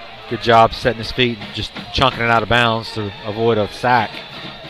Sammy 6th in school history in passing yards, 6,639 coming in, 6th in TD passes as well with 55, and 6th in total offense, over 7,000 yards he's accounted for as a Blazer. Pressure off the edge. Had to get rid of that one quickly, but Milosevic able to make the grab, and then the helmet comes off with the tail end of that play. Sammy had to get rid of that ball obviously quick with the pressure bearing down uncontested off the edge. Yeah, he knew. He checked. You saw the check where he tapped his helmet. He was checking to a certain play there, and Grayson ran a quick slant, and Sammy threw right behind the pressure to get a decent pickup on the play. Going to bring up third and about 5. So, again, I think this might be a territory where going for it on 2 plays no matter what happens here. Milosevic with his first catch of the night sets up a manageable third down. Blazers from the 33. Sammy again rolling right, has room, finds he's got a man wide open at the 10-5. Touchdown. Tyler Ajero. Wow. With a touchdown reception on a 3rd and 5, and that is Ajero's 5th receiving touchdown of the year. Wow, here's a replay. Look at the bootleg. Watch the play action bootleg. Going to play action to freeze the linebackers. Here's the play action, and then get behind them. Is really what Ajero did there. Got behind the secondary. Calling that crossing route. Huge play by the Blazers. And how big has Tyler Ajero been this year? Austin McKay looking to add the PAT right here for the Blazers. And will do so. So a 7:04, about halfway through this third period. The Blazer lead extends to 21. We'll step aside and be right back. You're watching this Blazer Sports Media presentation on Flow Sports.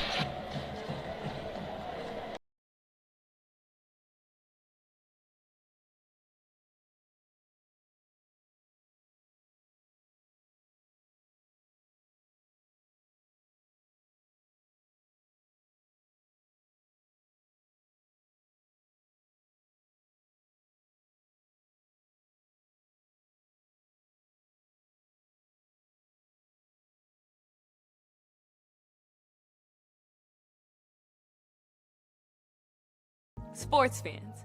We pack stadiums, arenas, and local gyms every day. And every sports fan is uniquely human. Seeing each play with your own eyes, triggering your own emotions. And as humans, we won't agree on every call, but we can act with empathy and consideration.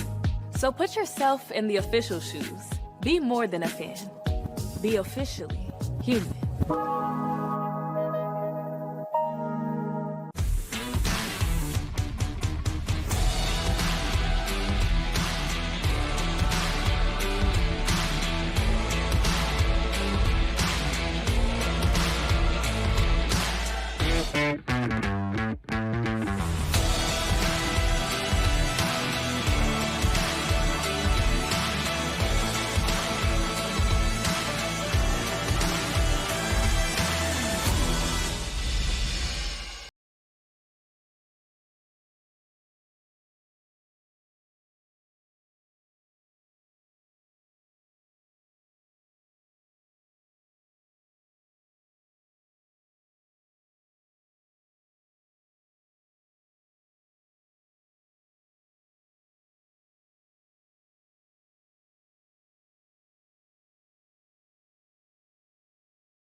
Well, the Blazers have scored 5 touchdowns on the ground in the last 2 games, each game, if that makes sense. But Sammy Edwards has gotten it done through the air twice tonight to go along with the 1 rushing touchdown the Blazers have, and they lead at 21-0. Dave Garner, Taylor Biddle back here with you. That last one, 33 yards to Tyler Igero. We talk about how big Igero and Rodney Bullard, and who would have known those 2 rotational guys last year who certainly played some quality snaps and able to pick up a lot of catches, but they would be the lead 2 this year and be as good as they are. They had Ted Hurst playing in front of him, who now is the leading receiver for Georgia State. Right.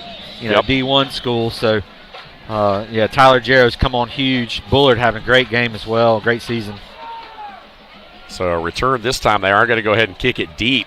And another chance right here for Sharp, who has had 30-something yards. This time, though, caught right around the ankle shy of the 30. And if you're the Blazers, you'll take that. A nice job on special teams to get down there. Yeah, once again, Jalen Johnson making a tackle there. Kind of a second or third tackle he's made on special teams. Well, here we go, 6:59. We're talking about this team. We're talking about special teams. Joko Willis last week with the block punt turned it into a touchdown. The first Blazer punt block / return since about 2 years ago. Victor Talley did it for the Blazers. And Joko Willis, of course, the reigning Gulf South Conference Special Teams Player of the Week. We talked about, of course, Colin Shaw for West Florida as the reigning Defensive Player of the Week. So a lot of guys that are coming off a big game showing out again here tonight. Play action. Stokes going over the top. He's got a man wide open. Makes the catch into Blazer territory. Down at the 14 is Swinton. And that's a big play over the top right there. Swinton, had he kept his feet, Javon Swinton might have taken that one to the house, and that's a big play. Yeah, here's the replay. Look at the read option. Give the read. Get the linebacker to bite up, and then you got the free safety there. Elder just kind of getting sucked in a little bit and throw it over the top of him. So one play, they're in Blazer territory. Yeah, nice little double move right there by Swinton. This time they'll keep it on the ground, trying to turn the corner. And nothing doing, though, for Sharp that time. Again, Jay Sharp, the redshirt junior, out of Birmingham, Alabama, the 5'9", 170-pounder. Trying to get to the edge, but the Blazers, for the most part, have done a nice job on the perimeter. That last play won't sit with Elder. No, he ain't going to be happy about it. One of the leaders on the defense, too, is Elder. He's been all over the place. Leading tackler amongst the leading tacklers in the conference. 2nd and 10, though, after no gain. Argo's got something working, but they need points. And that clock is certainly not their friend as we start to get into the latter part of this third quarter already. Little play action right here. Stokes going to take a shot one-on-one, but overthrew everybody, including the defender there. And no one in that zip code, and so it will fall harmlessly, 3rd down. Damani Brown looks like the intended receiver, kind of running a skinny post was he, and I think Stokes maybe thought he was going to keep running a fly there, and only really one that could have caught that was the Blazer DB, and another big 3rd down here. This is kind of the territory where the Blazers tonight have kind of been but not broken. Yep. They've been in this area a couple times tonight and really buckled down the D, and I expect pressure to come right here. They're showing it right off the start. See if they dial it up. Going to back off here a little bit, trying to throw one over the middle. That one caught. It's going to be maybe short of the first down, or is it going to be? It's going to be close, but not quite. Calling fourth. First down, so it will be fourth down, and they're trying to get some bigger bodies in right here. Obviously going to go for it, down 21 with 5 minutes to go. They haven't been an incredibly successful team on fourth down this year, just 35% coming in. Meanwhile, the Blazers have only allowed 33%. 0 for 1 tonight. 0 for 1 tonight on fourth. In motion. Straight ahead. Stokes going to try to keep it. He will have the first down, breaks the tackle, and he will take it to the house. Blazers missed a tackle at the line of scrimmage, and Stokes made him pay for it. And so not only a first down, but a touchdown, and that puts the Argos right back in this thing. Yeah, just fake. Here you go. Going to see it. Fake the read option here, and decided to keep it. Read the corner, the defensive lineman biting down and made the guy miss on the perimeter. So that's going to be a 31-yard touchdown run by Stokes. And now Patterson will look to add the PAT and does so.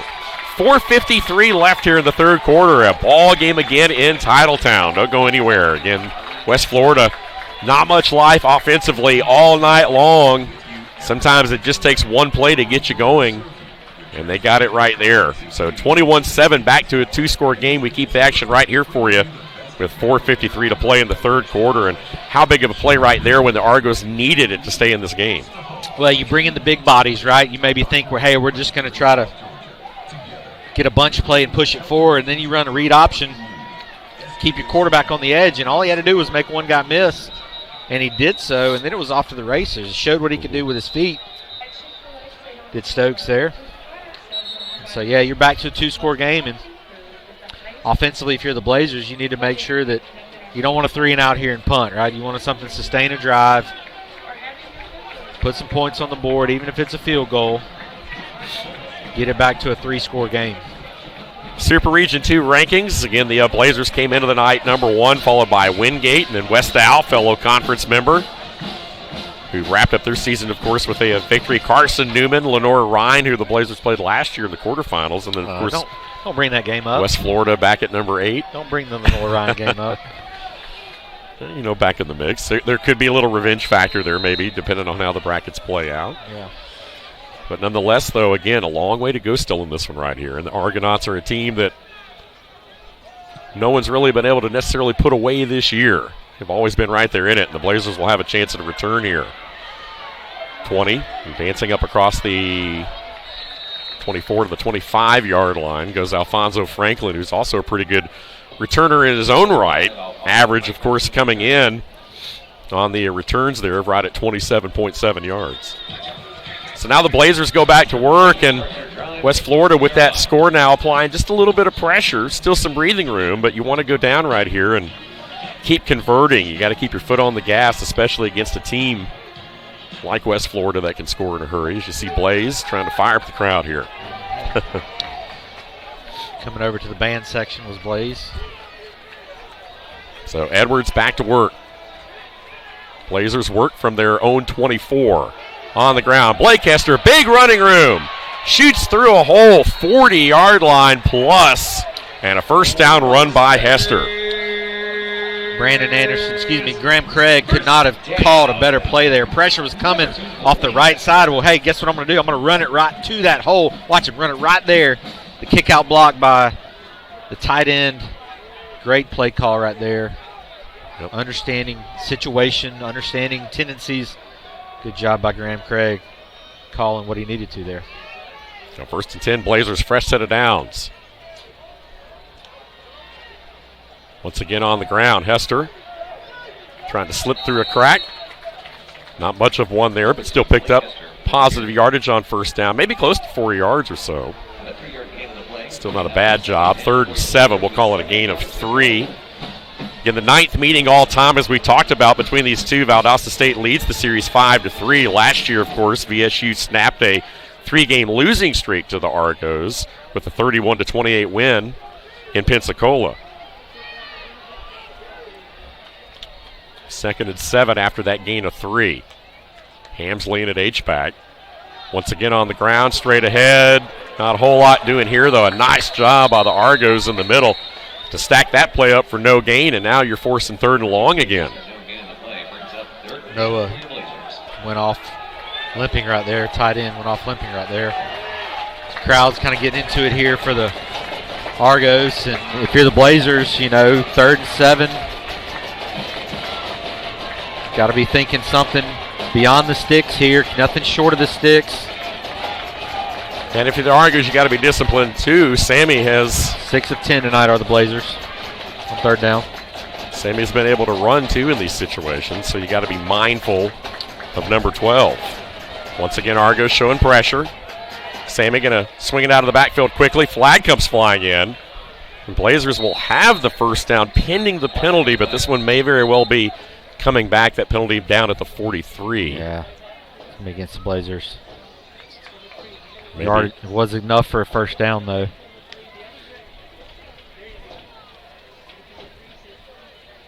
Yep, Legal shift. mode, yep. Yeah.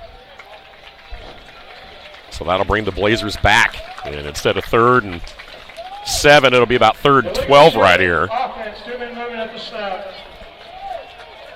5-yard penalty, replay, 3rd down. So a golden opportunity for the Argonauts to get the Blazers off the field right here now on 3rd and long. And clock down to 2:39 here in this 3rd quarter. The Blazers need a big play, but you got to wonder how aggressive they'll be here. Well, it definitely appears to be a passing play. Look, pressure, they're showing pressure. Do they back out of it? It may be a screen opportunity here. Giro in motion, going to swing it to him, trying to set up a little screen there, but nothing doing. Big hit from the back end. That was Donovan Barnes, the safety from Tallahassee, Florida. Slingshot right into Tyler Agero for no gain. He may have lost a yard on that play, and boy, had it read all the way. I think it was 9. Yeah, Canterbury, excuse me. Yep. Canterbury. Yep. But, they knew the pressure was coming. They decided to go tunnel screen there, and good job by the Argos DB coming up, making the hit behind the line of scrimmage. So, punt, definitely situation for the Blazers. Noah Botsford puts his foot into it. It is a shorter punt that will come down. Nearly made contact there with the return man, but it does go out of bounds. Another good punt here by Botsford to pin West Florida inside the 20-yard line.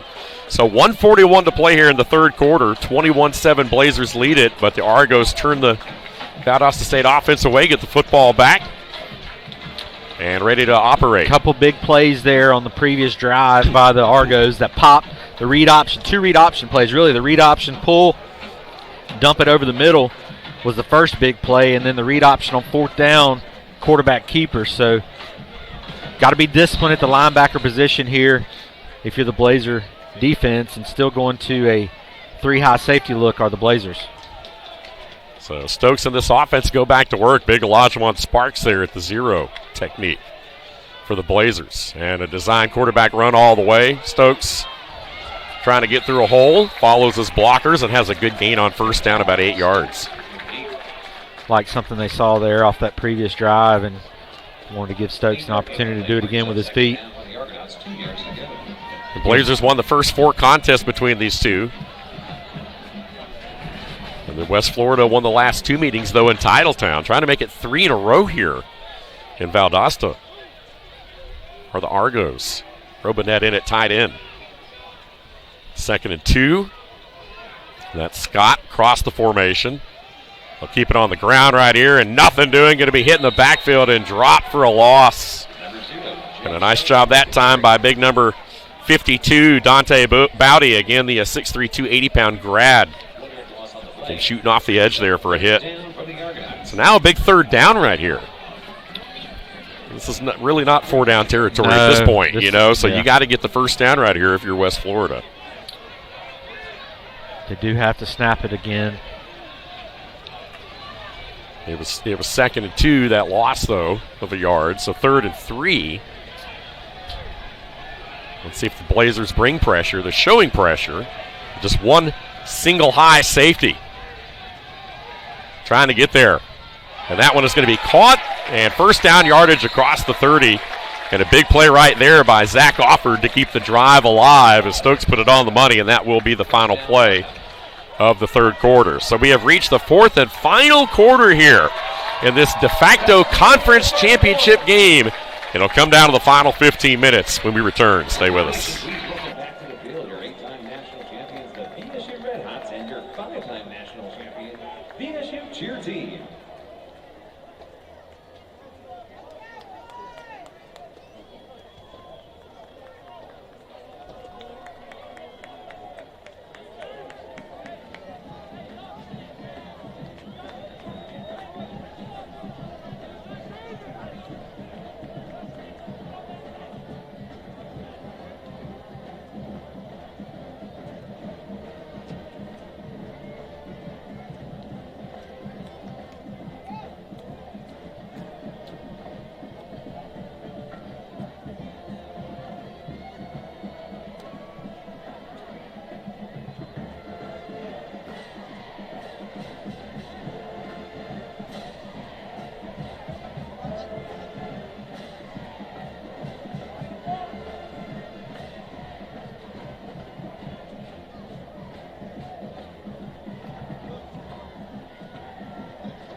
Give it up for your VSU Red Hots and your VSU Cheer Team.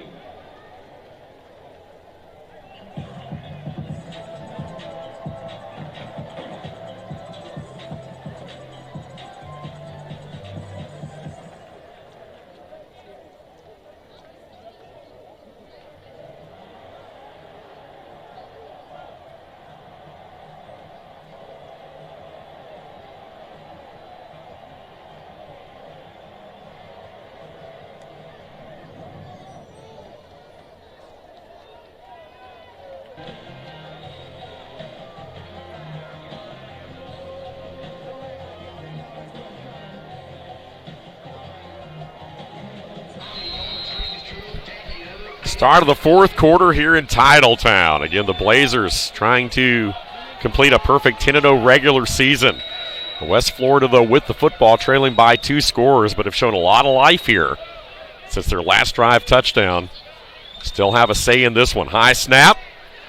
Here's Stokes trying to turn the corner. Going to be corralled and knocked down right at about the line of scrimmage. Forward progress maybe a yard, but driven back quickly. And a nice job by the Blazers to collapse that play. Yeah, Josh Brown, local talent, came up, made the tackle after the initial contact was made. There he is right there in the middle of your screen. The secondary has been solid this year. Rance Connor, top 10 in the conference, and passes broken up. Yep, Larry Elder amongst the leading tacklers. Larry's right there at the bottom of your middle of your screen right there, showing pressure. Yep, see if he comes. Got him cheated up right here on 2nd and 9. Going to run a little option play right here. Stokes made a man miss. And picked up good yardage, got across the 40-yard line. And going to be just short of the first down. So they needed 9, got right at 8.5. It will bring up 3rd down. The Stokes starting to get it done with his legs right here. Hasn't really been known as a runner, as we talked about coming into the game tonight, but he does have a couple of rushing touchdowns prior to coming into the game. That, of course, was his 3rd rushing touchdown in the last series. And he has taken it upon himself right here to try to get the Argos back in this ballgame, the redshirt freshman out of St. Augustine. Going to try to run it right here. And we'll have the first down. Not much, but didn't need much. And got just enough. So the Argos will move the chains and the ball out to the 43-yard line here. Appreciate you guys being with us here on a Saturday night as we talked about The big game in the conference here tonight. West Alabama already in the clubhouse, as we talked about, with a win earlier today over Erskine in dominating fashion. And now West Alabama, of course, will wait it out as far as their playoffs go and as far as the postseason goes. A selection show tomorrow evening. And we'll find out the fate of these teams here tonight. That time the Blazers all over that one right at the line of scrimmage and nothing doing. Caden Campaletti coming up there making the tackle. Going to be right at the line of scrimmage, I believe. Maybe a hair behind it. So going to be a second down and 10 for West Florida. And still, time is not an enemy at the moment for either team.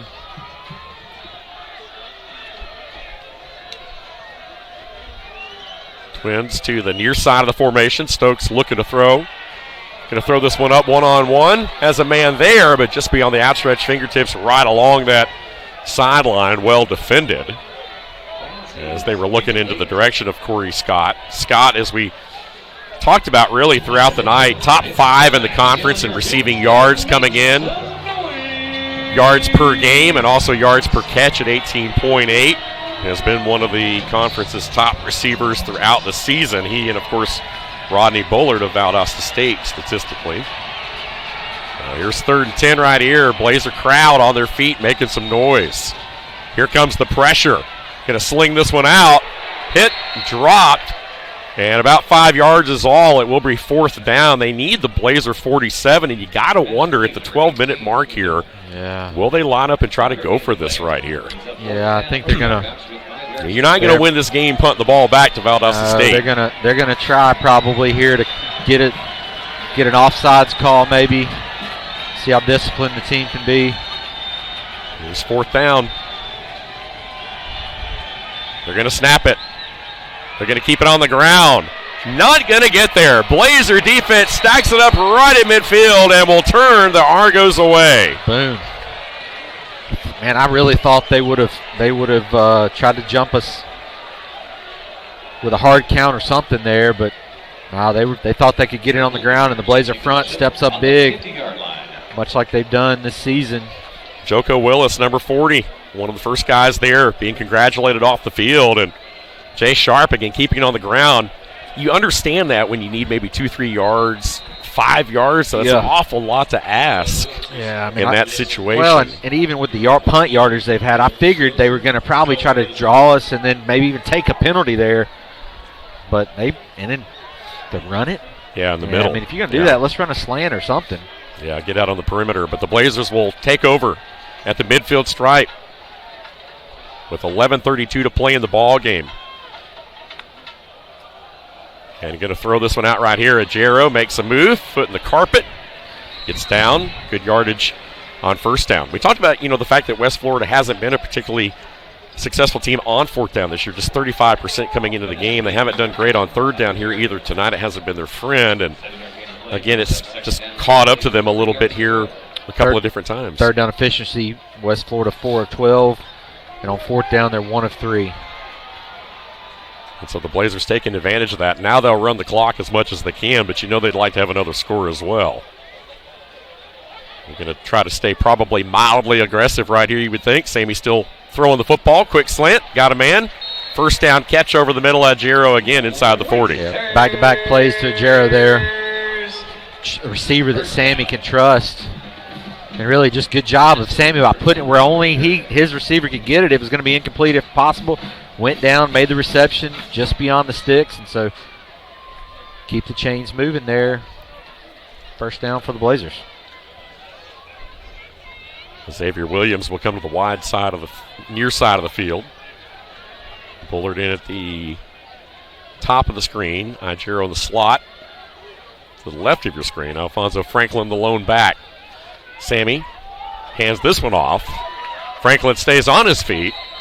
His tail end never touched the ground as he was rolling over that defender. You saw him kind of roll over and lunge forward and pick up a couple more yards there. So with the clock where it is and a 2-score lead and driving into opponent territory, you'll take 3 yards. You'll take some of those tough yards to try to grind the clock and Well, if you're the Blazers offense, you need to be thinking of, just at least 3 here. Nothing, no turnovers, no interceptions, anything that can swing the momentum, especially on this side of the field. Showing run blitz right here. Going to throw this one out. Great call. And a completion and a catch for Igero. And that will be another Blazer first down, it looks like. It is.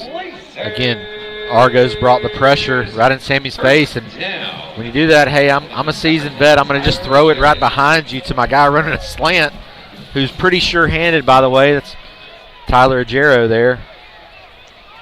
Pick up another first down. So back-to-back slants for first down pickups by Igero. Yeah. And you don't have to be in a hurry right here, obviously. You can kind of work that play clock a little bit as well, as the Blazers already have it down to 9 minutes now in the game. First down inside the 30. Play clock down to 6 seconds before they snap it. Franklin with a burst and was a shoulder pad away perhaps from taking that one to the house there. Nice job by Walker Robinson just to hang on to some cloth and sling Franklin down for a minimal gain. It could have been a lot more. Yeah, Walker Jr., 5'11", 225-pounder out of Fort Walton Beach, Florida. Really just grabbed the shoulder there and was able to keep the Blazers out of the end zone. Still picked up 6, close to 7 yards on first down. Now the clock down to 8.5.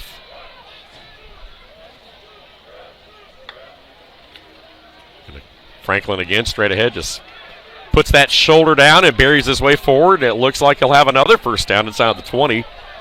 Someone's headgear came off there. Center. Yep.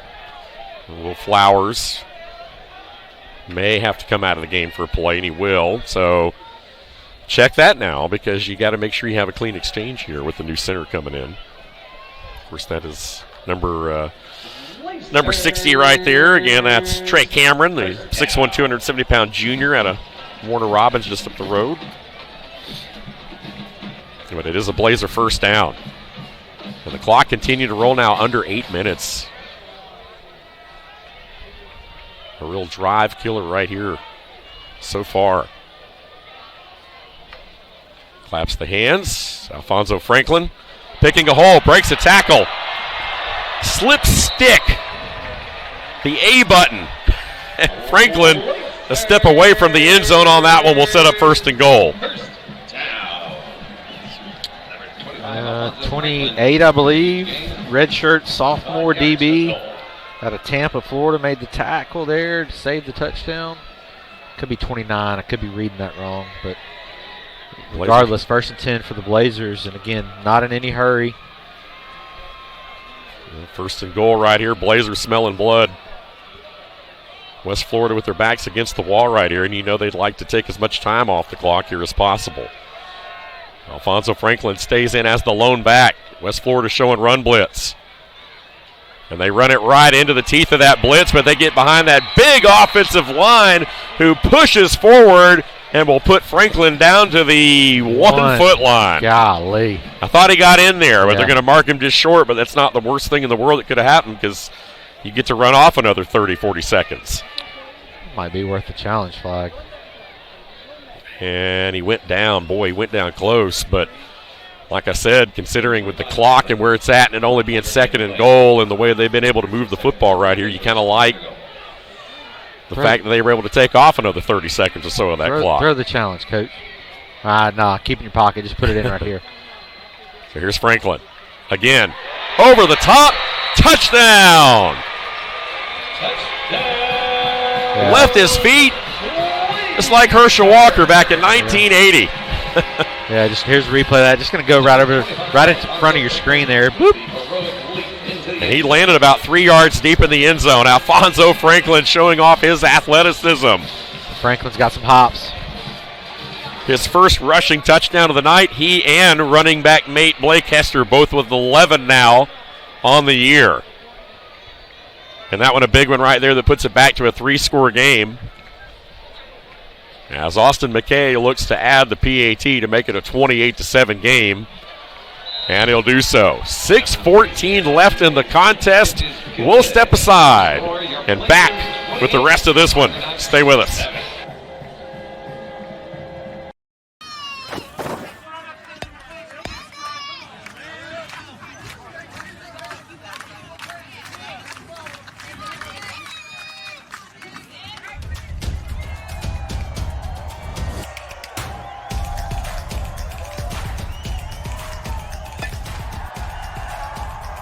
Synovus is the bank that helps you step up to the plate for your big league dreams. Get there with Synovus.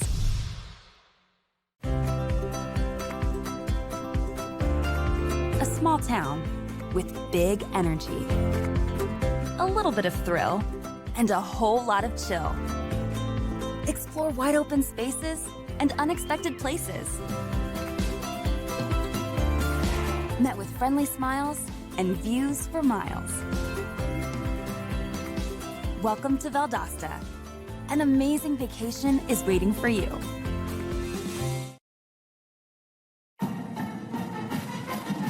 Hey Blazer fans, Williams Hotel Group is South Georgia's hospitality headquarters with 8 award-winning hotels in Valdosta. Williams Hotel Group has everything to meet your lodging, event, and meeting space needs. Come see us at any one of our conveniently located properties off I-75, exits 16 and 18, or visit us at williamshotelgroup.com. And as always, go Blazers! There's a place deep within the longleaf pines, a place that's like no other, a place where championships are won, a place where heroes are born. And for the lucky few that have walked among its palms, it's a place that we call home. Valdosta State University. So the Blazers back in control with 6:14 left on the clock, and again the West Florida offense unable to convert the fourth down earlier in the quarter, and that really came back to bite them, setting up the Blazers with the short field. You're right at midfield there. They gave the ball up. Again, both teams in this ball game with marginal fourth down calls, 4th and 5. You know, the first half the Blazers had theirs, and then right there West Florida had theirs called. So back to a 21-point lead, getting late in the fourth here. This one again returned by the back from the 20-yard line right here, staying on his feet and still bullying forward across the 30-yard line. And so with 6:04 to play, the Argonauts have a lot of work cut out for them. It was, of course, presumed coming in at 7-2 with those two losses that, much like we see with the discussion with the 12-team playoff at the FBS level, that third loss may very well. They are quality losses, though. Think about the 3 losses they do have. If you're talking about a regional standing, I doubt they get in with 3 losses, but you got losses to West Alabama, pretty good football team. Yep, double overtime. Grand Valley State, pretty good football team. And then if Blazers are able to hold on here and win, that's a another pretty good football team. Yeah, so you definitely have the resume, right, yeah, if you're the Argonauts. But it'll be hard, though. And getting a little reverse right here, a little trickeration, trying to throw the football, and Stokes going to be brought down hard. Ball squirts out, but they are going to say he was down back inside the 10-yard line. He got slung down hard and is up gingerly is Marcus Stokes. But that play, a little razzle-dazzle there, trying to go to the bag of tricks with the offense struggling a little bit, and Stokes just didn't have anywhere. His eyes just couldn't get downfield quick enough to even think about throwing that football as the Blazer pressure stayed relentless. They brought it. Those plays take a long time to develop. They are big hitters if you can get them off.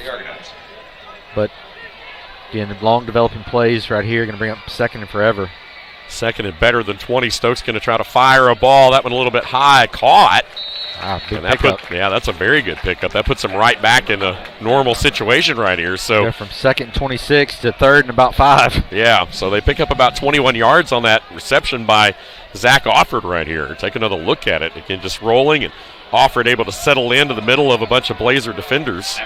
And the clock is rolling right here. It's obviously 4-down territory if they don't get it right here.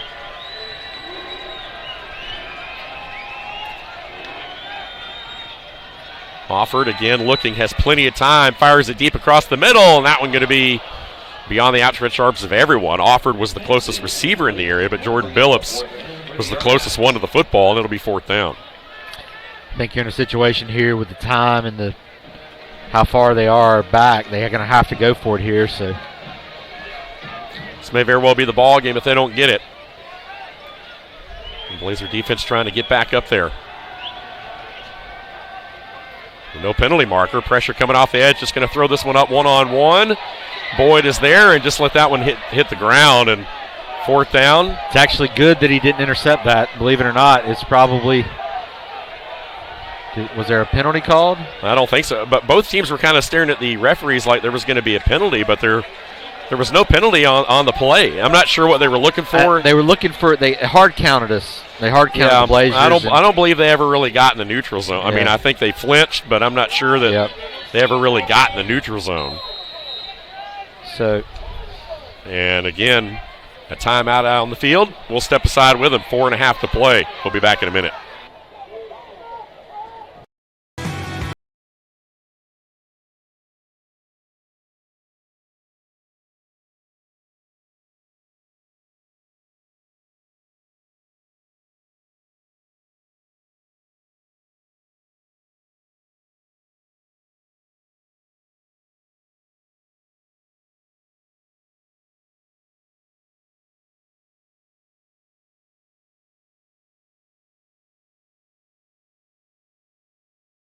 Sports fans, we pack stadiums, arenas, and local gyms every day.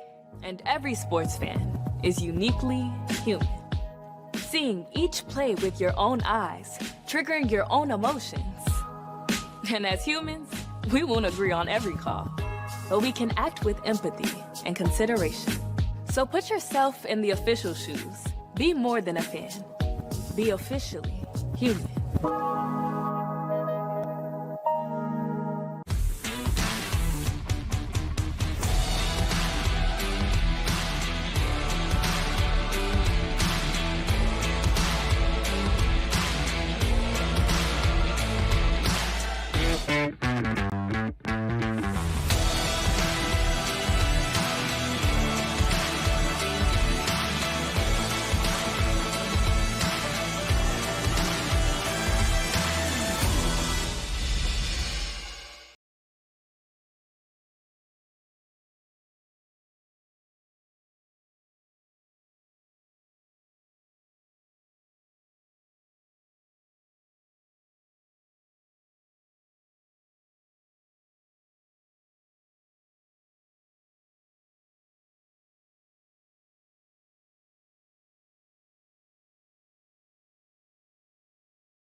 Four and a half minutes left here in the ball game. The Blazers with the football in a 28-7 lead. Dave Garner alongside Taylor Biddle and the rest of our Blazer Sports Media crew as the Blazers try to complete a perfect 10-0 regular season on their way to an outright conference championship. Sammy just going to tuck it and run right here, and a little contact there at the tail end of that play, but will not draw a flag. Sammy loses his headgear, and so he will have to come out for a play, and Seth Smith will have to come in and take this next snap. A little bit of contact on the backside. I'm not sure there was a lot there. The Blazer crowd obviously making some noise there. But well, the part I don't like about it is he gave himself up. He feet first slid. Watch the feet first slide here. Yeah, yep. Already showed it. Feet first slide, then he came in on top of that. I mean, you don't want to get your quarterback hurt in a situation like this. Clock rolling right here. So we see again Seth Smith is taking some limited snaps this year and hand this ball off. And Blake Hester trying to find a gap over the right side that wasn't there. And so the clock will roll here. Play clock, though, resets to 40, and we're inside 4 minutes here in the contest. And the Blazers, again, needing a big third down play right here to keep this drive going, but more importantly, they really want to keep the clock going more than anything. So even if they don't get this, they at least want to keep that clock rolling and try to punt West Florida deep with that 3-score lead. Here we go. Argos jump across. Free play right here. Sammy just going to look downfield. He's going to scramble. Ooh.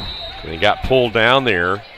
Nice play on the edge. Sammy trying to run for the first down away from the play there, but they will have another chance at it. It's kind of a dangerous play till you see Sammy kind of land awkward with the way that he was. Number 3, 5 yards from the previous spot. Replay, third down. So the problem with that one is we didn't have any receiver on the near side of the field to run the go route. So Sammy just rolled out because where the pressure was coming, all his receivers were to his left. So when you hard count like that, you want to go route and wasn't able to do anything. So just wise move, tucking it and running. Bullard one-on-one at the bottom of your screen. Maybe they take a shot here. Sammy going to throw it across. He's got Bullard, who makes a grab in traffic somehow or another. Sammy threw that ball in there, and that's going to be a first down. Wow. What a tight window that was. Good night. Yeah, Rodney Bullard on a quick slant right here, and somehow or another, Sammy Edwards was able to put it in. Watch this pass. Look at the window here. Boom.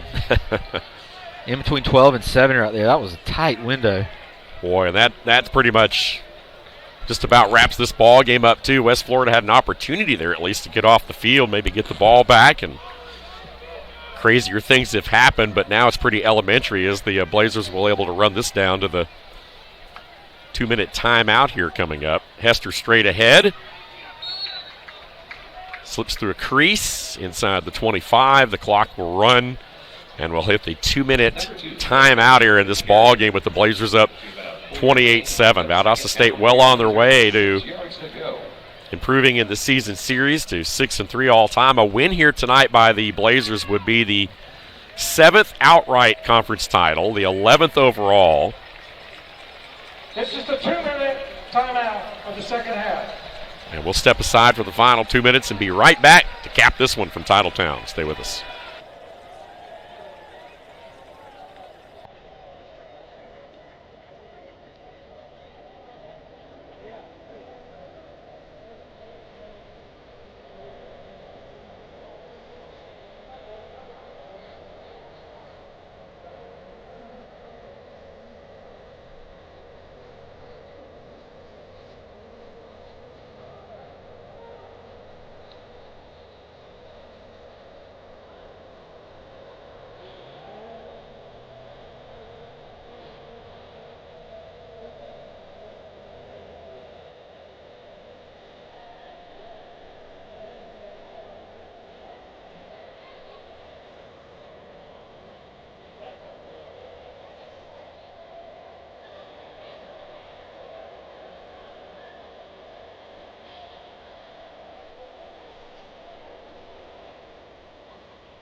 So 2 minutes left of this one right here, but it's pretty elementary. The Blazers on their way to their 5th undefeated regular season. Their last, of course, in 2019. 3rd time in 6 seasons. They've started 10-0.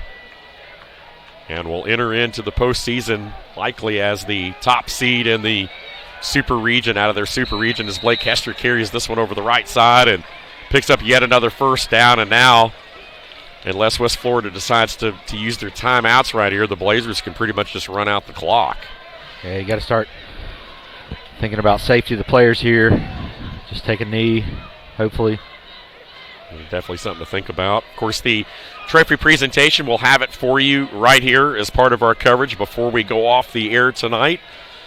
The trophy, again, will be presented by the conference. And, of course, the West Florida Argonauts, what a season. They're going to finish at 7-3 overall. And I wouldn't say completely close the book yet, as Sammy hits a knee right here. Big shot there. One of the linemen went down. I don't know if he was acting. That was a flop. Yeah, that was a flop by the Blazer. Big 78. He did get a little push there, but that was a big flop. Yeah, not really needed at this point. Blazers can run the clock out, like we said, as long as the Argos don't burn their timeouts.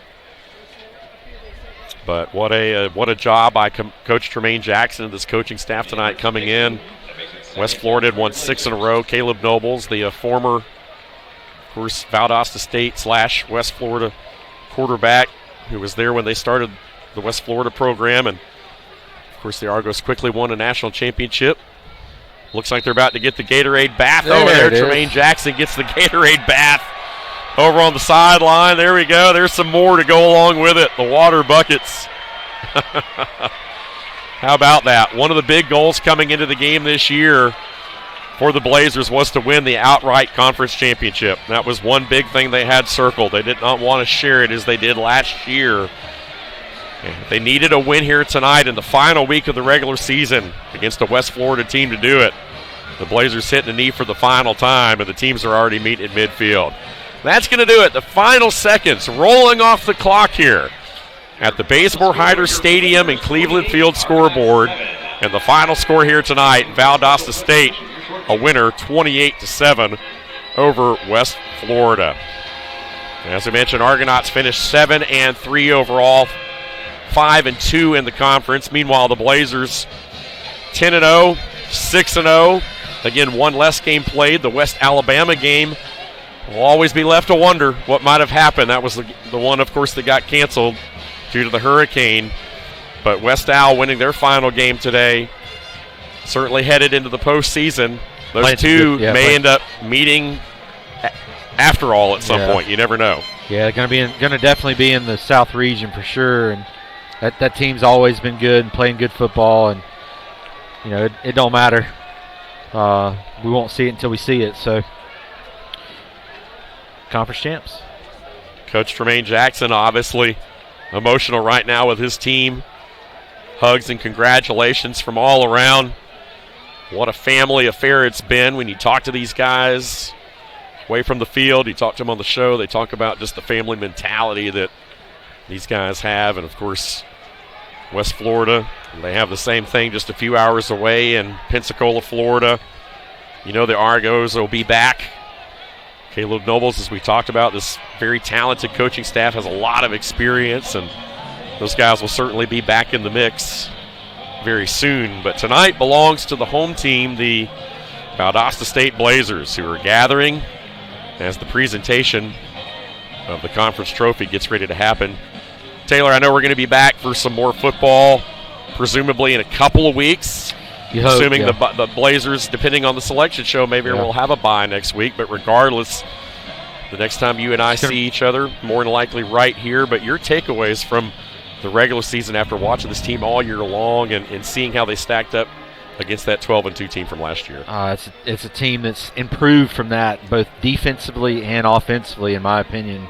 And it's been a hard-fought season, and Blazers continue to get in a rhythm. Now you kind of get in the thought process that, hey, is there a game that's in our forefront that where we might beat ourselves? And you hope that's not the case, especially going to the playoffs. But starting the regular season, I felt like this was a good team and can at least match what they did last year.